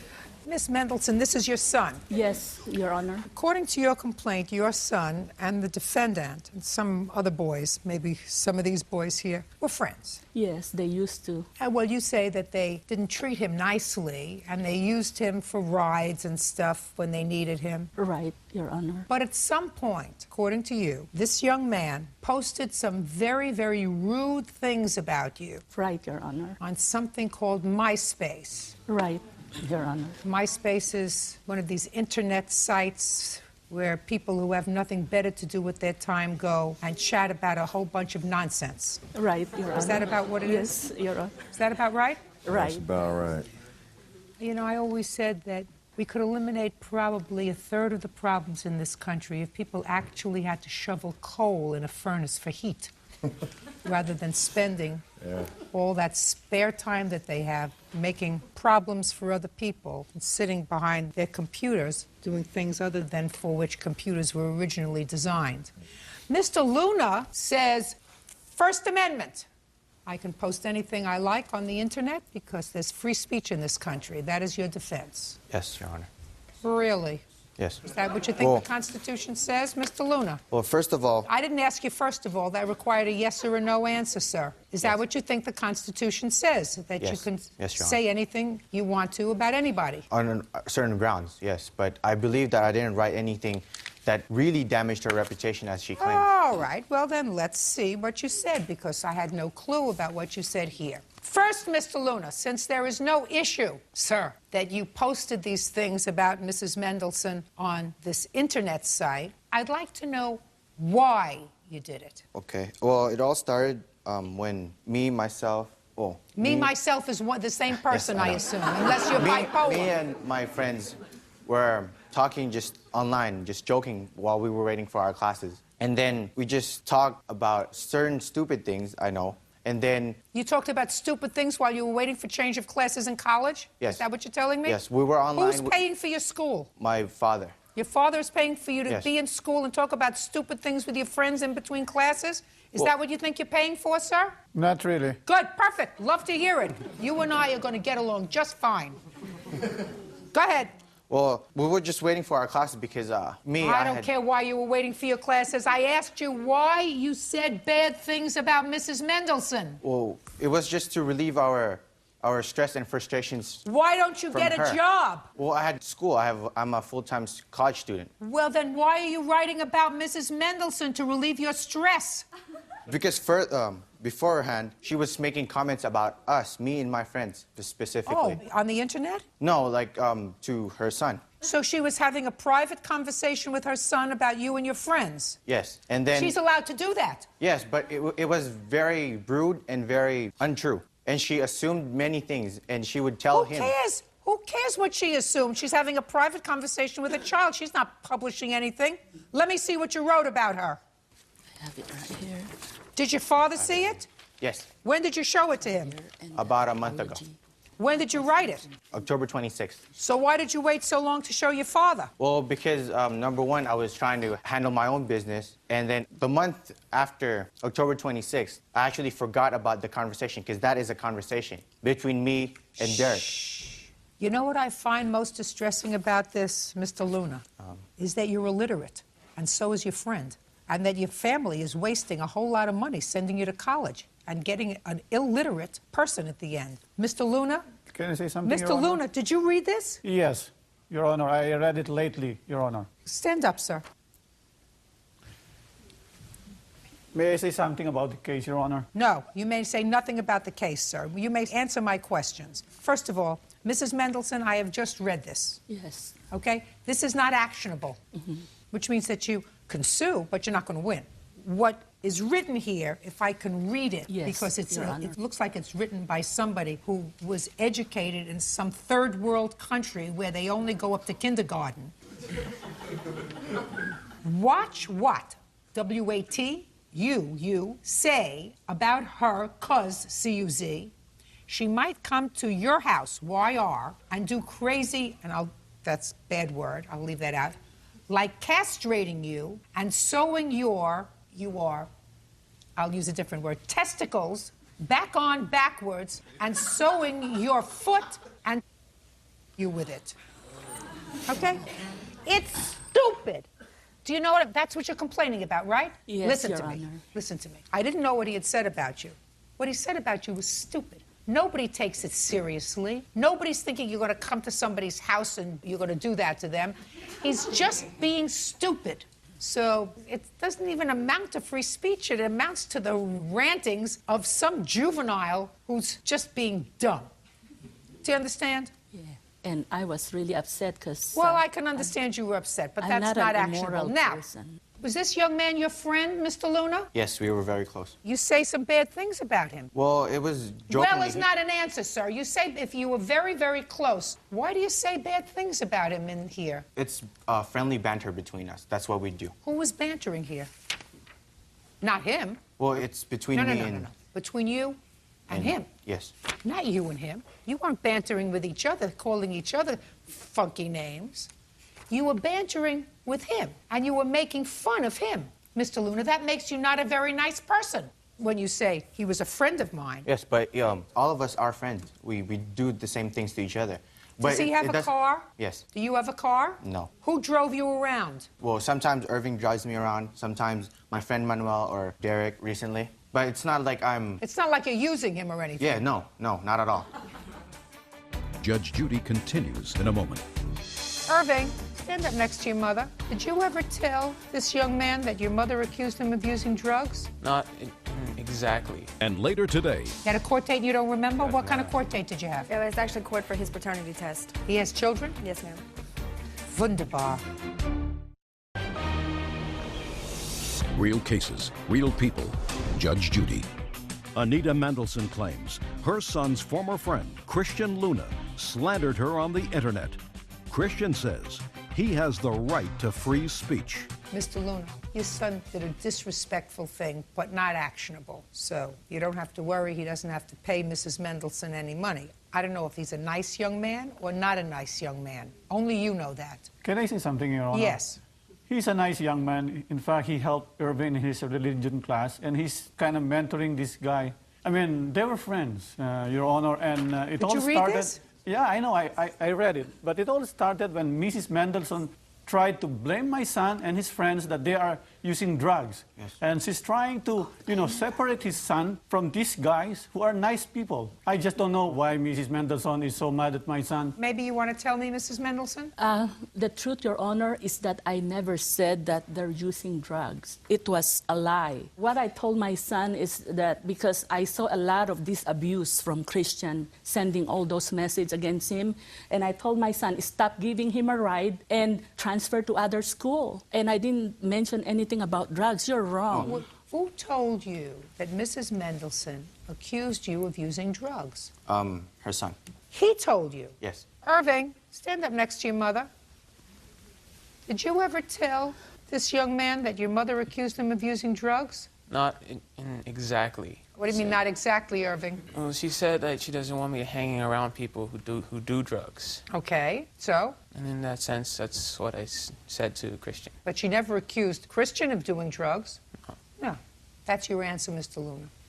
What else? I would just like to clear something out. I didn't use Irving to give me rides. I don't just randomly call him and like, oh, can you give me a ride to this so-and-so place? I would ask him a ride if we were going there together.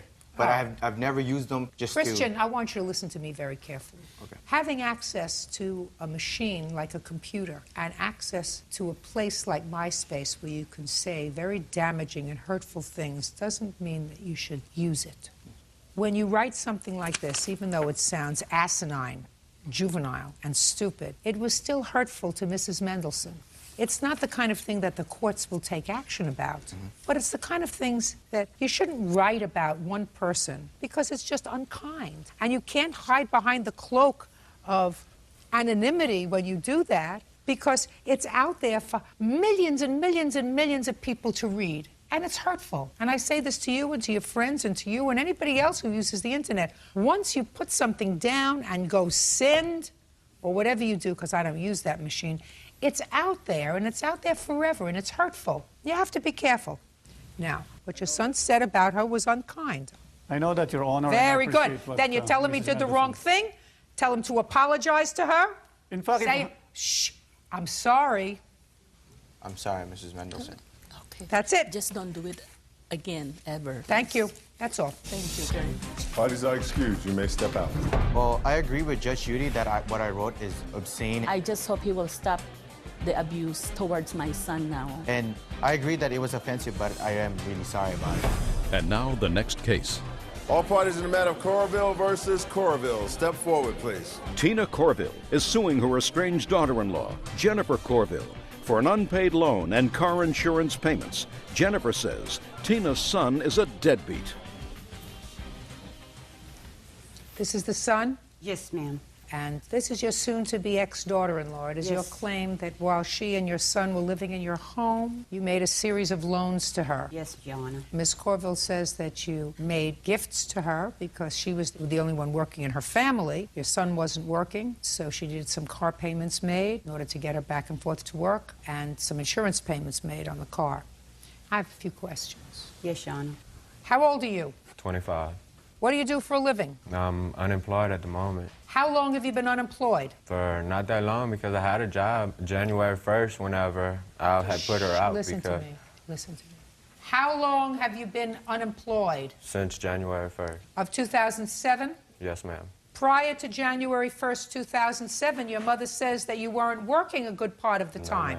That's what your mother says. Yes, Is she ma'am, lying? That's true. No, ma'am, that's true. How long did you have the January job? Not long, because I didn't even Just go don't off- tell me because. No, ma'am, I hadn't gone offshore. It was an offshore job, and I didn't have a ride to go offshore. That's why I didn't have that job. I hadn't So even you worked didn't one have day. a job? I had the job. I got hired. When was the took- last time that you got a paycheck, Mr. I Corville? didn't get a paycheck from them because I never worked one day Mr. because Corville, I I didn't have want a you to ride. listen to, put on your listening ear, sir. Okay. When was the last time, month and year, that you had a paycheck? Think hard. 2006, and I can't give you the exact month. Well, give me close to the Okay. exact month. About the 10th month, or maybe even the 9th. What would that be, the 9th month? The 9th month Yeah. is September. Took me a while. Good. September. Now, in August, who did you work for? Pizza Hut, Doing what? delivery driver. How long did that last? Not long. Why? Because I was told I couldn't use the car to do it no more. I was putting wear and tear on our car. Your Honor, that was our car at the time. I was a manager at Pizza Hut. Listen, you know what kind of sympathy I have for you? Zero. You picked him. And not only did you pick him, but you picked him, and you have a child. Not with me. I know that. Okay. I was just clarifying it. You know, put your hand down. Sometimes it's better to be alone. Sometimes the loneliest you can be is when you're with somebody. Yep. Did you know? You know what I'm talking about? Now, your son, who is without a job, moves in with you with his wife and her child. Yes, ma'am. How old was he when he left home? He's been in and out of home since he's 12 years old. In and out of your home? Yes, ma'am. Now, how did you feel about it when he told you he was getting married? Didn't know the girl long enough. But she has a job, right? Yeah, at the time she did have a job, yes, ma'am. Now, your son had no job at the time. At the time? At Yeah. the time? At the time, he did have a job. Doing what? He did sheet metal. What happened to that job? He had differences with the guy. Yeah, the guy fired me because I asked for a raise.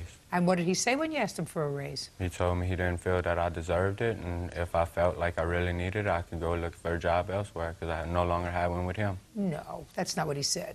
Yes, He ma'am. said, I don't feel as if you deserve it. If you feel as if you deserve more, go elsewhere. Yes, ma'am. Well, he didn't say that you can't have a job with him. He said, go elsewhere. Yes, ma'am. And so you went elsewhere. Yes, ma'am. Where'd you go? To Pizza Hut. Was that paying more than your sheet metal job? Yes, ma'am. Nah.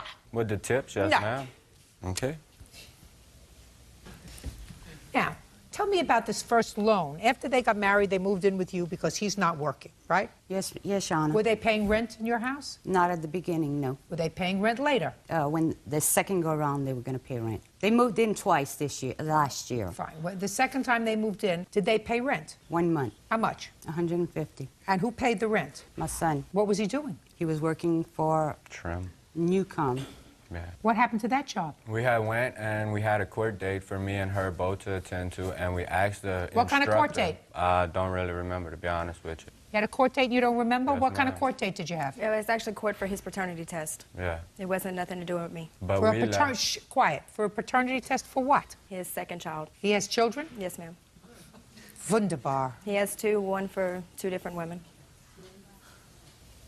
Now, how much money in total did you give Miss Corville? $958. Tell me what it was for. In January. January of what? Of 2006. She bought a car with her income tax. Didn't have money for the insurance, so I loaned her $200. Just a second. Tell me about what she didn't have money for the insurance, and she said to you she would pay me back. Did you have that discussion with her or with your son? With her. Tell me about the discussion. She said that she would help us, give us the money because of the fact he was out of work, and she didn't want to see us without a car because if we didn't have a car, we were unable to work. Was he And then she working? said- Was he working at the time? No, ma'am. Did you subsequently get a job, sir? Yes, ma'am. Oh, you did. Good. Where did you get a job? That's whenever I went to the electrical company. And how did you get to the electrical company? She had brought me a few occasions. Who did? Miss Jennifer. Your wife? My wife, yes, ma'am.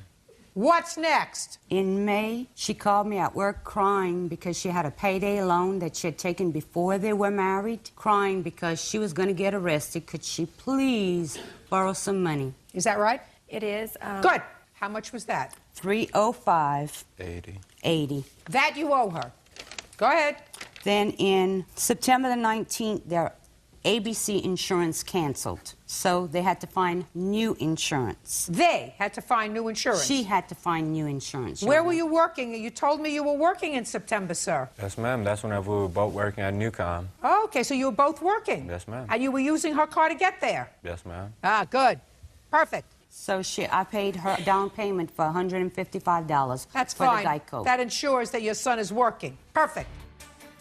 What's next? Then in October, she was short $100 because they both lost their jobs. She was short $100, so to keep her car, I put the $100 difference in pay that she would pay me back when she'd find another job. Why'd you get him to pay you some money? It wasn't his car. He was using it. They were a married couple. No, listen. Miss Corville. I had lost your son 3 put her jobs. out of the house when? January 1st, 2007. Why? Why? Why? Is my question. I couldn't use the car to go find a job, nothing. She had stopped letting me use the car, everything. That was her Really? car. And you had been using the car to go and look for a job? No, ma'am. Well, you said hadn't she let me. stopped. Yeah, let you like use she it. hadn't let me. And within 3 months since we had been back over there, I had got a job and went to Houma. That was the only time. So that's why you threw her out? Yes, ma'am, because I was supposed to be leaving to go offshore and she wouldn't bring me. Go ahead. He didn't get a job in Houma. He actually went to Houma to get a job. He failed his drug test, and he was unable to work offshore. So he actually didn't What work. kind of drugs were you taking that you failed the drug test? None. You mean the test was a mistake? No, ma'am, I was going offshore. So you didn't fail the drug No, test? ma'am. Would you like to take one today? Doesn't matter. She owes you for the payday loan. That she owes you for. For the car, consider it a contribution to your son. Do you understand? Yes, Your Honor. Good. Judgment for the plaintiff in the amount of $305.80. That's all. Thank you very much.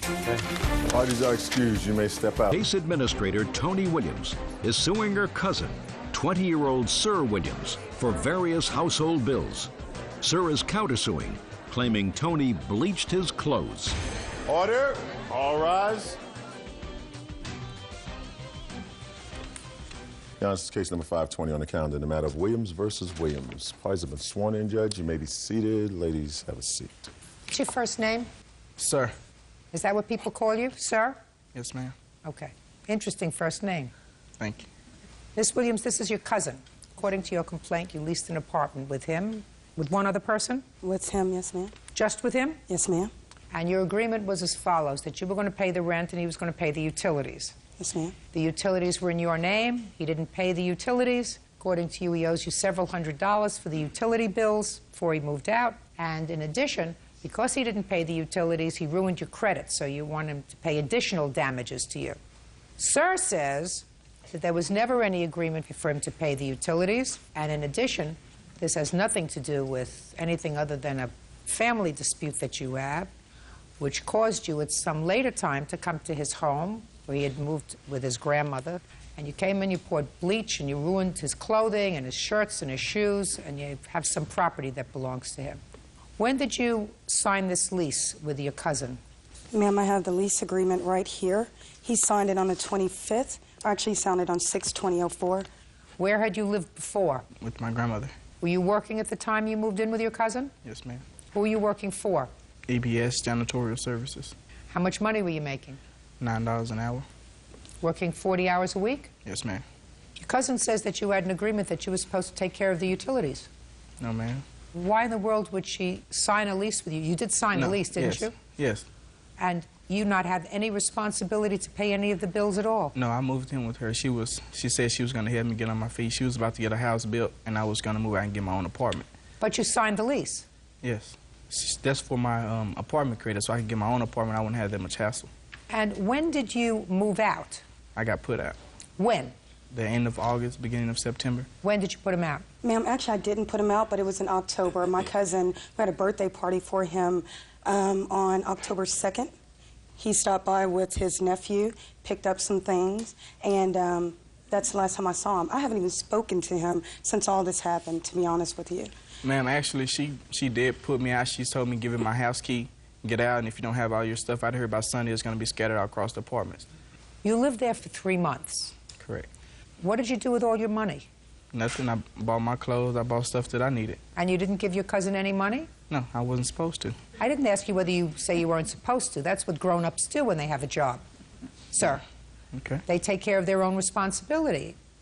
You know, when you were living with your grandmother, were you giving her any money? No. Are you giving her any money now? No. Are you still working? No, ma'am.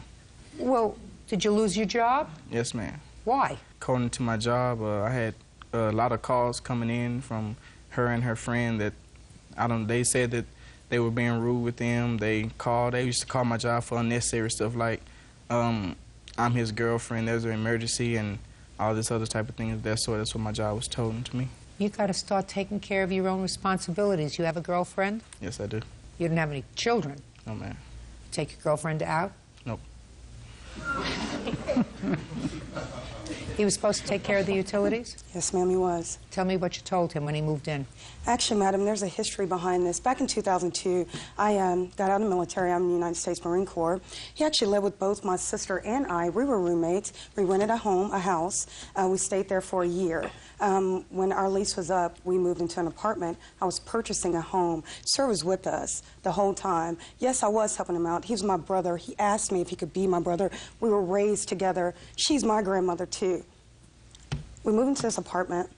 I was actually working. He was working for me when all this happened with EBS. I got him the job. I was in property management. I was taking him to and from work. The deal was I would pay Was she driving rent. you to and from work? Yes, she did. I would Go ahead. I would pay rent because I made, more money he did. He would pay the utility bills. What utilities? The electric bill, the telephone bill, the cable bill, and also, madam, I got him a cellular phone in my name, which I'm not litigating against today, but those bills, which, totally conclusively didn't really add up too much. I mean, I was paying rent. In total, for the 3 months that he lived with you, yes, ma'am. How much were those bills? The electricity, telephone, the cable bill was $464.80, and the $464? $464 For 3 months? and 80 cents. Yes, ma'am. What kind of cable did you have? Besides the cable bill, someone else, and it wasn't me. I don't know who it was, but they ordered movies or something like that. Fights, which I guess cost more money. Did you ever do that? No, ma'am. She ordered those fights. Just a minute. What was the basic cable bill? I think it was like $97 a month or something like that. Is that possible? Yes. It's entirely possible. All right, so that's $300. What else? The telephone is $166.79, and the electric bill was $604.59. What was your rent? $720, but I also paid a wash and dryer, which was $35, and a water bill, which was usually about, I'll say, $30 a month. So you were paying about $780, and he was paying about $350. Yes, ma'am. Sounds fair to me. No, Sir? She also had a roommate that moved in with her. Who was that? That was her friend. My lover. But Just a second. Go ahead. Well, if that's the case, then this doesn't look so fair. She did not live there, but she was there a lot. Sir had his own room. She was in my room. They shared rooms. Well, I mean, that's my space. They moved in. They said that they were going to split the bills, and No, whenever they we did did that. not. She didn't. No, don't interrupt Yes, him. ma'am. He's speaking now. Go ahead. She moved in, as soon as we moved to the apartment, she said, well, we're going to split the bills, and we're going to take care of this and that and the other, because she was getting a house built. I was going to sign my name on the lease for 3 months. Now that she's not going to be able to get her house, I guess that's why she's upset. This is what I don't understand. She was building a house, which means that she had to have a certain credit rating. According to what I read, these bills were in her name. Correct. And it doesn't sound logical to me that she would avoid paying these bills purposely, not pay these bills, unless she thought, I'm speaking, unless she thought someone else was taking care of those bills and risk her credit being put in the sewer when she was paying the rent, going to pay for a mortgage on a house, right? Correct. So what you tell me about your lack of any sort of financial obligation for your own living expenses or for part of them doesn't make sense, sir. She was helping me out. Doesn't make sense, my dear. Now, you want to tell me about the bleached clothes? Judge Judy continues in a moment. I says, I'm going to call the police. And she said, oh, hell no, you're not going to call the police. And she shoved me up against the wall with the bat and asked me if I wanted some of it. Oh, Nana, please stop it. Real cases, real people. Judge Judy. Tony Williams says her cousin, Sir Williams, lived with her for free for 3 months. She is suing for $5,000 worth of household bills. Madam, I have never bleached his clothes. As far as a clock, radio, and the stereo, my mother gave me that for my 30th birthday. Okay. There came a time when you went to your grandmother's house. Yes, ma'am. You were angry with him. I was. You were angry with him because he didn't pay these bills? Yes, ma'am. Was there any other reason? No, I was mad at him because my credit was in the toilet. I got all these telephone calls. They were turning off my electricity. So you went to the house and you were angry. What did you do when you got there? I talked to my Nana, and I was upset. I was crying. I mean, I was very frustrated. She told me she didn't believe me. She told me that I was mad at her because of some girl between my sister. I have no idea. I started talking to my Uncle Robert, his dad. My Uncle Robert told me the same thing. I said, I have the paperwork right here. What do you think that your cousin was angry about? About some girl? No, we, that night when I got off work and I came home, she was upset. She was sitting on the couch talking about something about me and my cousin was at this other girl's house and waiting on my other cousin to come in. She said she called, she talked to my cousin, he told her I was asleep on the couch. She said not even 5 minutes later after that, her sister called, Monica called, and said the girl was just talking crazy to her, and she was wondering why I didn't stick up for her, why I didn't defend her. I said, well, I was asleep on the couch. I didn't know anything about that. You mean okay. Let me see if I can translate this. It doesn't even make sense. Your cousin was angry because she had heard that someone was saying bad things about her and you didn't defend her? To her sister. Whatever. Yeah. Somebody was saying bad things and you weren't defending her. And your excuse for not defending her, despite the fact that she had been so good to you, was that you were sleeping on the couch. Correct. Now you got it? All right. Now, what happened when she came in with regard to your clothes? She came in, she spoke to her Nana, she spoke to your father. I wasn't there. Actually, who was there? My grandmother was there. You want to talk to me? Yes. Yes, Your Honor. What's your last name? Ruth Williams. All right, Miss Williams. Ruth Williams Caraway. Do you remember when this happened? Not exactly the date, but it started in September. Now, I want to know when she came to the house. Let me see, I got that wrote on it. It's been on it. Anyway, it was the 10th and the 4th, I think. She had first called and asked me where was Sir. I told her he wasn't there. She said, because I'm going to kill him. I said, no. I said, you're not going to kill him. Yes, I am going to kill him because he left and owed me some money. I said, no, Tony, don't do this. Yeah, I'm going to do it. And then she left. And then I talked to her other sister, and she was raving. She said, I love my sister. He do just what she get him. So I said, well, he's not here. And when she come over to the house, she just rushed in the house, fussing and going on, and went on into his room. Her mother was standing on one side of the door. I was standing on the other. And she went in, and he always put Clorox in his room because I'm allergic to it. And she taken a whole gallon of Purex and put all over both the bunk beds, threw the fan on the floor. We got pictures of those. I'd like to see it, please. And spread them all over his clothes. And I told him, I says, I wouldn't do that. I says, I'm going to call the police. And she said, oh, hell no, you're not going to call the police. And she shoved me up against the wall. She shoved her mama, too, but her mama said she didn't do it. Her mama was on one side, I was on the other. And she shoved me up against the wall and went and didn't hang up the phone. So I told her mama to hang up the phone so I could call the police. So she didn't let her hang up the phone. So I didn't get to call the police. So they went out in the yard.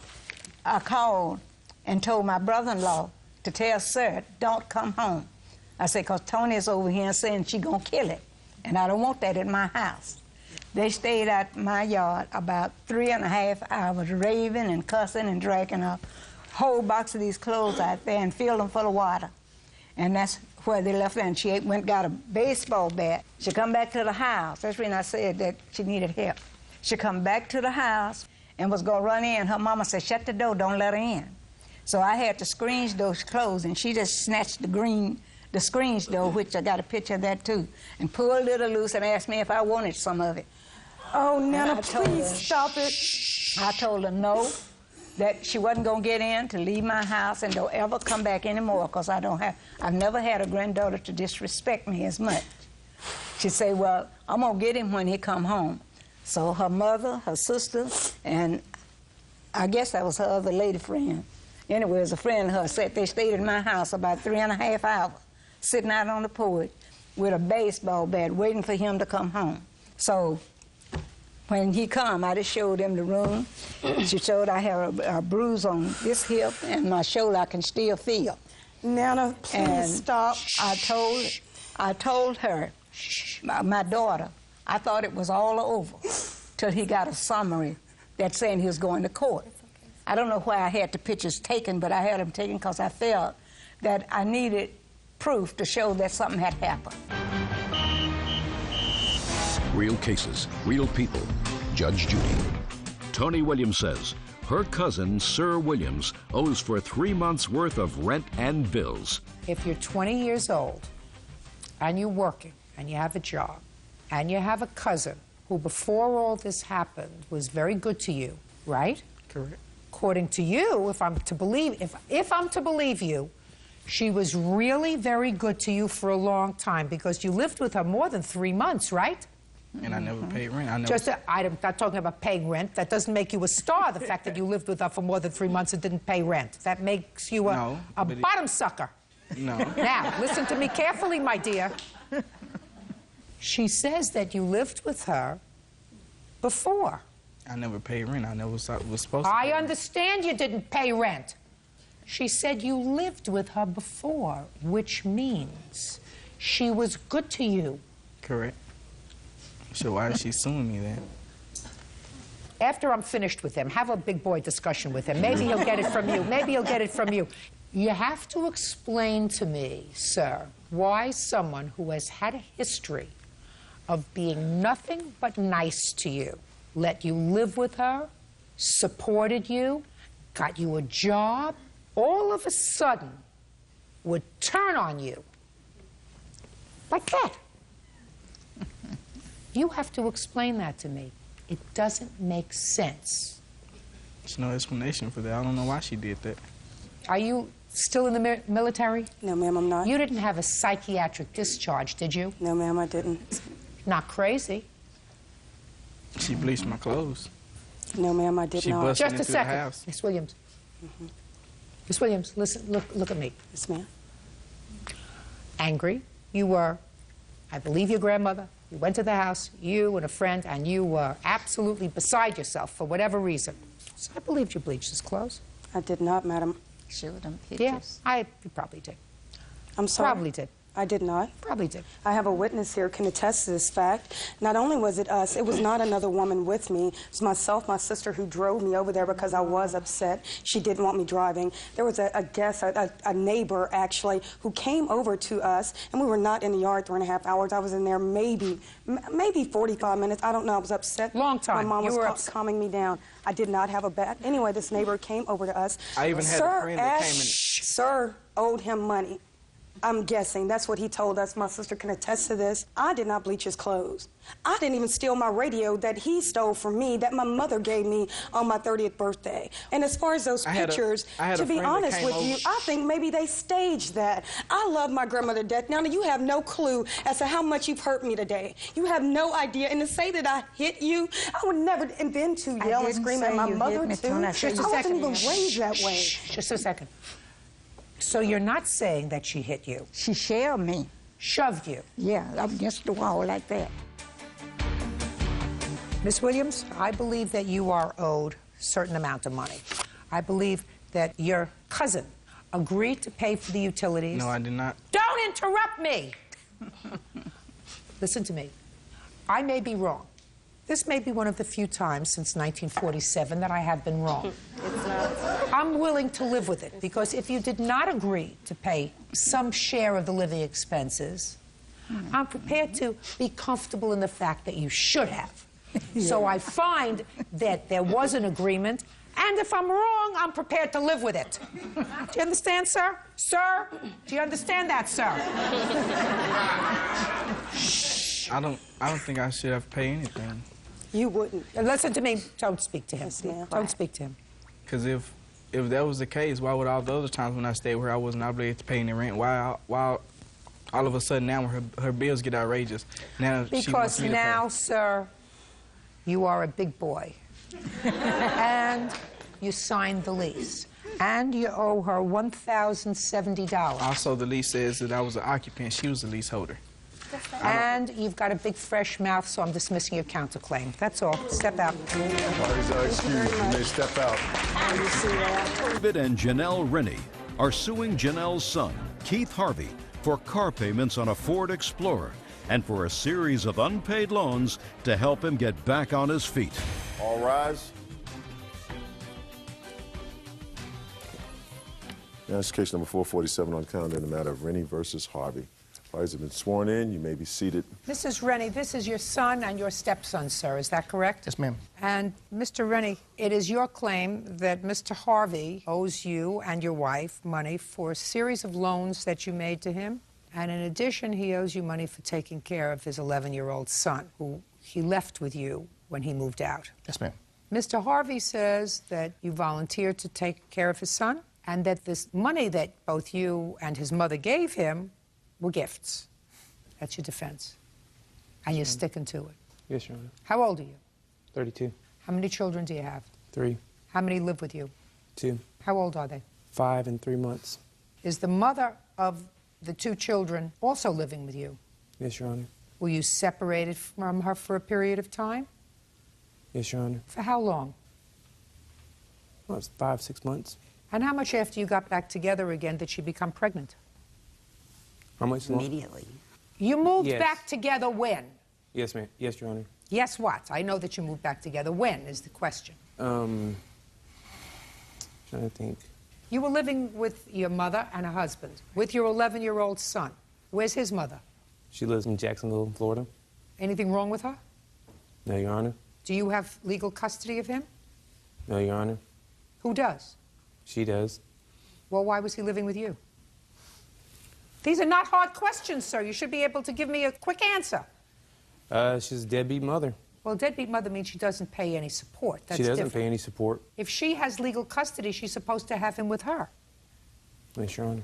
But he wasn't with his mother, he was with you. My question was why? Because his mother's home got burglarized, and I felt it was unsafe for him to live there. So when did you take him? I can't think exact the timing. What year? It was 2006. She have other children? Yes, she does. Did she ask you to come and take him? Well, I felt it was best in his interest. I didn't ask you what you felt. I asked if his mother, who was his custodian, asked you to come and take him. Yes, she did. She did? Is that Yes, right? she did. Yes, ma'am. Okay. I mean, I don't know if he's not thinking right. She demanded someone come get him. In what month in 2006 did... It was actually 2005. It was September. And he came and brought his son to you?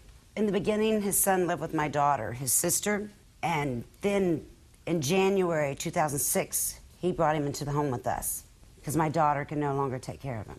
Is he a problem? He isn't with us, but he's very argumentative, and I think it's just the way he's been, from going back and forth. And his mother is not a very good mother.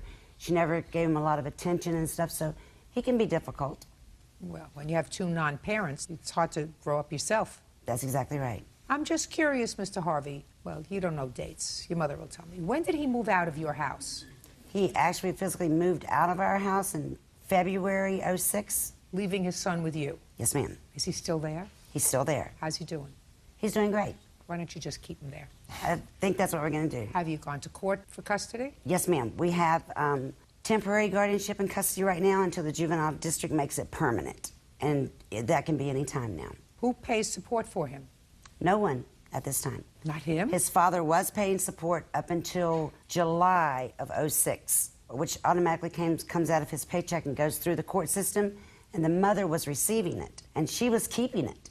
She was not giving it to us for the child. I have an appointment through child support recovery. We've already did one appointment. They're going in front of the judge, actually. To You get are? child. Yes, ma'am. Okay, so you should get that money retroactively. Yes, ma'am. Okay, fine. It So will why be don't I have to paid. deal with that? Look at how this is nice. It's going to be coming out of his pay retroactively to the day he stopped paying child support. Yes, ma'am. Oh, perfect. So now we can move on to the other loans. Now, tell me about the other money, Mr. Rennie. Good morning, ma'am. We financed a vehicle for him. When he went to jail in 2004, What did he go to jail for? Domestic violence charge. Against whom? The girlfriend he's living with currently. The vehicle was refinanced at that time. The payments went on. He was making the payments. The June payment was not made. The June payment came out of my son's 13-year-old savings account because our bank takes it from where there's money. July's payment, he made half of. And he came to us in July and said, I'm going to be getting my own place in August. So we said, you know, contingent, you were supposed to come take your son in August to come live with you. School starts and he can be in the house and all that good stuff. August came, and I went to bring him there, and he refused him. He told his son, I can't take you, I can't afford you right now. So rather than make a stink, we just That's what you told your son? I didn't refuse him. I told them that the timing wasn't right at the time, and as soon as I get on my feet, he'll be living with me. I was just trying to get ahead, Your Honor. You don't get ahead by making another baby. You got enough babies. You had enough babies before you had this one. How many car payments did you make for him? We made June's, the other half of July's, and August and September. What arrangements did you make with him to repay you? He'd been paying it all up until that point. I understand that, sir. But once you pay, unless you have a contract with him to repay you, that's a gift. What about the car payments, sir? Why didn't you make the car payments? Too busy making a baby? No, Your Honor. Well, what were you busy doing, sir, instead of making your car payments? You were using the car, weren't you? I've given my mom tax money out of my taxes, which I think should clear up that debt. When? It was in a period of 2 years. When, I said? The 2004, 2005. Listen to me. Money out of your taxes 3 years ago, I'm not interested in. I'm interested in car payments that they made for you in 2006, sir. Yes, Your Honor. Why didn't you make your own car payments? I got behind on it, What were you doing with the money? paying rent. And what was your girlfriend doing? Nothing.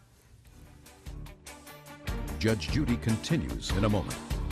Time you grew up, sir, you made 3 children in your life. That makes you a big boy. Act like a big boy. Don't act like an idiot. And later today, Let's talk about the purple bedroom. She said purple, but it's very dark. I'd start painting if I were you.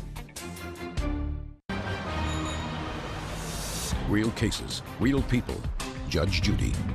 David and Janelle Rennie claim Janelle's son, Keith Harvey, owes for car payments, insurance payments, parking tickets, and a loan for rent. Okay.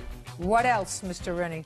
Car insurance from February to August of '06 was not paid, in total about $600.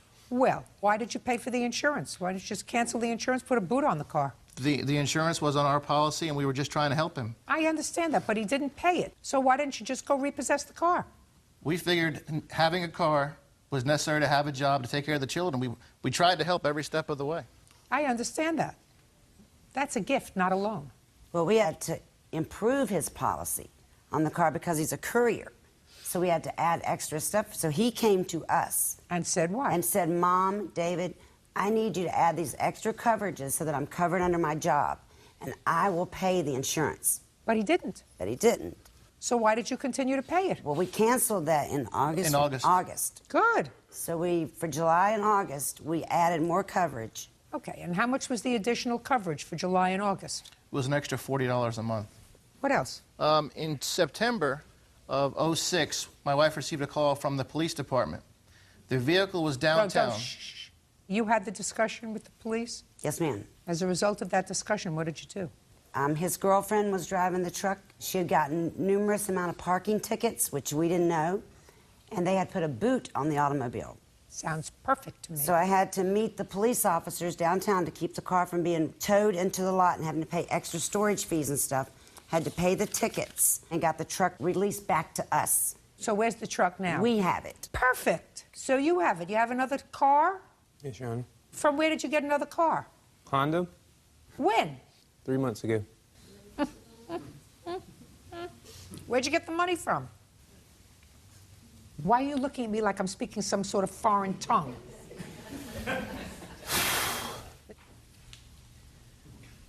I didn't need any money down. My sister helped me out, and she co-signed for the car.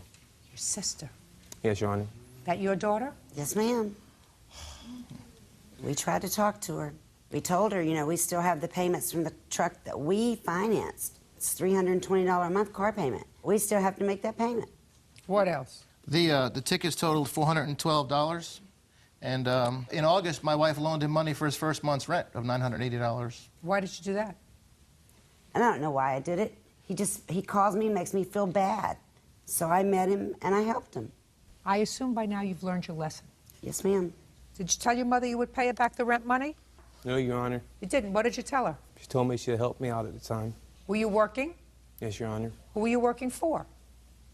Courier service. And how much were you earning? Roughly $700 a week. And your girlfriend? She doesn't work right now. Why not? Because my son's only 3 months old. Well, when you're not working and you're home, you take care of your son, let your girlfriend go out to work. That's what we're trying to do. That's not a try. That's what you have to do. Time you grew up, sir, you made 3 children in your life. 3. That makes you a big boy. Act like a big boy. Don't act like an idiot. And I don't know if you're doing a stupid act with me or if this is really the way you are. I'm not sure. But I know that you owe your mother and your stepfather $1,472. That's all. Step out. Parties are excused. You may step out. I'm very disappointed in my son. I don't like being in court against my child. She made me look like a fool out there, and I'm not. We put him in our house for 2 years, and the promise was, I'm going to get a second job. I'm going to fix myself. Hey, we're trying our hardest. Working hard. And now the next case. All parties in the matter of Bugbee versus Lauderdale. Step forward, please. 22-year-old Brittany Bugbee is suing her ex-roommate, 21-year-old Amanda Lauderdale, for rent, damages to the apartment, and for painting her room purple. Miss Bugbee, the defendant, who was a friend of yours, moved into your home when you had a fight with your boyfriend, according to her, and he moved out. You needed someone to help you with the rent. Yes. She agreed to pay rent, and it is your claim that she left owing you money for rent, and she or her boyfriend caused some damage to the house. You want her to pay for the damage to the house, and you want her to pay the rent that she owes you. Yes, that's Miss correct. Lauderdale says that she paid you rent for each and every month that she was living with you, that she caused no damage to your house, and that I think that there's a room color that you don't like. What's the room color that you painted your room? Oh, purple. Purple. And that the landlord doesn't like the purple, you're going to have to repaint that, and you want her to pay for that. Yes. How long did you live with her? From August, and I moved out November 1st. August what? I don't remember the exact August date. what? August 2nd. And you moved out November 1st? Yeah, that's not right. When did she move out? She moved out November 5th. That's not right. That's when you noticed. Just a second. How much rent were you supposed to pay? $650 a month. Did you pay $650 in August? Yes. Is that correct? No, and I have proof. I'd I have see the a proof. bank statement here showing the check that Amanda gave to me, which was only $600. Can I see it? Yes. I don't believe I ever gave you a check. It was from your mother. It's towards the back. It's a check that her mother wrote to me for her rent. For $600? For $600. She said she'd give me the $50 later when she got paid, but she never did. Okay. So that's $50 for August. What about September? Actually, if you look through there, it'll show every month that I paid my rent for a $1,300 check, but it never shows any deposits of $650. That's not what I asked you. I said, did she pay? No, did you pay September's Yes. rent? Show me. I always paid her in cash. I gave all my cash to Brittany. Never asked for any receipts because at the time she was a very good friend and I didn't think we would end up here. Where were you working in September? I was working at Nordstrom. You work full-time at Nordstrom? Not anymore. So what do you do? Right now I am planning on going to school. Right now I'm not doing anything. So you don't do anything. When did you stop doing something? I believe it was early November, probably a week after I moved out of Brittany's house. Okay. So when she didn't give you any money, according to you, in September, what did you say to her? She said that she hadn't got paid yet and that she was going through some financial problems. She was With my what? best friend. She owed money still to some electric companies and some gas companies from living in an apartment previously, and she still owes money to them as far as I still know. What about October? She give you any money in October? She tried to give me a check. It was a third-party check from her Nordstrom's, and I deposited it into my account, but they sent it back to me, and I asked Amanda if she would cash it and give the money to me, but she never did. Why did they return it? In order to do a third-party check, she signed the check over to me and I put it into an ATM, but I guess you're supposed to take it into the bank and show your IDs. You can't do it through an ATM. So why didn't you do that? Amanda said she was just going to go get it cashed. I wouldn't have given the check back to her. Well, I couldn't do anything with it. Sure you could. You go into the bank with it. Mm-hmm. And You go into the, you just said to me that your bank told you you have to take the money, go into the bank. So instead of giving it back to her, if she owed you for 2 months' rent, I would have gone into the bank. I would have made that little extra trip. Yeah, I guess you're right. I guess I'm right. Now, she gave you rent for October, but you couldn't cash the check. She took the check and didn't give you any cash. Correct. And you didn't say anything to her. I asked her for the money, and she told me that she would be giving me the money for October and November on the 7th when she got paid. And that was the last I heard from her. Not true. Not true. Why did you get into difficulty with your prior bills? Because at the time I was living with a boyfriend and I was the only one working and I could no longer support both of us. So I moved out. And when you moved out, the utilities were in your name? Mm-hmm. So how much do you owe them? I never received any of the bills after I moved out. I have no idea how much I owe. All you have to do is make a phone call. You're right. I know. I believe her when she says that you didn't pay her rent. I believe her. Okay. Now, why did you decide to leave? Because she had told me that she was using cocaine and that's why she had a miscarriage. And I just felt like her lifestyle was making me feel very uncomfortable. She was bringing home strange guys in the house all of the time, crying to me about all this stuff, and I couldn't take it anymore. I talked to my mom about it, and my mom said that it'd be a better choice for me to live with my mom instead of Brittany. That's not true. I don't do drugs whatsoever. I don't bring strange men home, and that's so false. I don't know how else to put that. Who are you? I'm Wilson, her boyfriend. Amanda's. Current boyfriend, not the one that she moved out on. Current, yes. Are you the one who broke the door? No. I was there for the party when the door got broken. It was a Halloween Oh, well, party. I want to hear about that. Stand up. How'd you hurt your foot? Slipped off some stairs. Where were you? At a friend's house. Party? No. Just hanging out at his house. Had a couple of stairs in the front of his walkway and just slipped down one of them. Twisted the ankle real bad. You can take the crutch with you if you like. No, I can stand it. Great. You get no sympathy from me for doing that. You understand? Don't ask for it. Okay, tell me about this party when the door got broken. Halloween party, obviously. I was at work until about 1 o'clock in the morning. Got there about 1 o'clock, and it was kind of out of control. There was a dancing area, and by the door that got broken, someone opened up the door really fast. It had little glass sections in the door. Somebody swung it open and smacked, the window broke. Brittany was trashed out of her mind. She had no idea what was going on. And that's what happened. Now I I'll saw hear your everything. story. All right, we were having a Halloween party, and a bunch of our friends were there, both of our friends. And shortly after Wilson showed up, one of his friends slammed the door open, and I was upset, and I said, Amanda, Wilson, make sure you get his phone number. And Wilson and Amanda both said, don't worry about it. It's Wilson's friend. We'll take care of it. They never did, and so now I'm suing for the amount. You're not suing them. Well, Amanda said that she would make sure that it was taken care of. Listen, you can't rely on that. Amanda hadn't paid you rent in 2 months, according to you. How could you rely on her saying, I'll take care of it? It's true, yes. I don't believe you. Let's talk about the purple bedroom. Did you let us paint the bedroom purple? Yes, I did. Well, then you deal with it. It's very dark. It's going to take 2 base coats to cover. And I would start, she did Miss a horrible Bugby, job. I'd start painting if I were you. Okay, Miss Lauderdale, you owe her $1,300 in rent and another $50 from the first month. And the next time, if you pay somebody rent, you pay them by check and get a receipt, just like you did the first month that you were living there, paid by check. Do you understand? Very good. Judgment for the plaintiff in the amount of $1,350. That's all. Parties are excused. You may step back. Xin chào tất cả các bạn. Trong video hôm nay, mình sẽ chia sẻ đến các bạn một số quyền lợi mà người lao động của chúng ta được hưởng khi đi xuất khẩu lao động tại thị trường Đan Mạch. Và khi đi xuất khẩu lao động tại thị trường Đan Mạch thì các bạn sẽ được hưởng một số các quyền lợi khác giống như các quyền lợi của người lao động bản xứ. Đầu tiên, đó chính là quyền lợi bảo hiểm xã hội. Người lao động ở Đan Mạch thì sẽ được hưởng các quyền lợi về bảo hiểm xã hội như là bảo hiểm sức khỏe, bảo hiểm thất nghiệp và các quyền lợi hấp dẫn khác.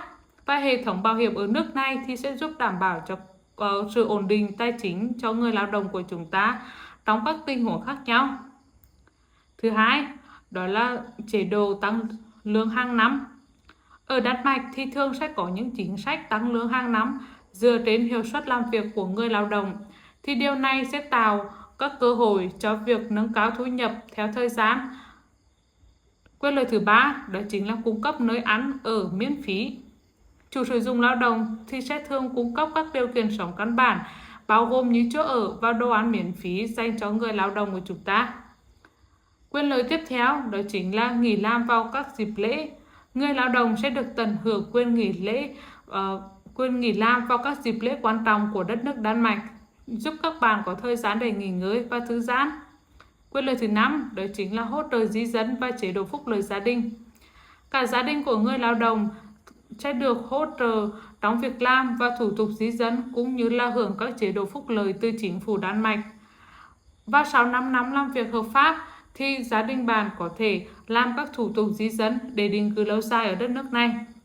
Vậy là trong video hôm nay thì mình đã chia sẻ đến các bạn những quyền lợi mà người lao động của chúng ta được hưởng khi đi xuất khẩu lao động tại thị trường Đan Mạch. Và cảm ơn các bạn đã theo dõi video của mình và hẹn gặp lại các bạn trong những video lần sau.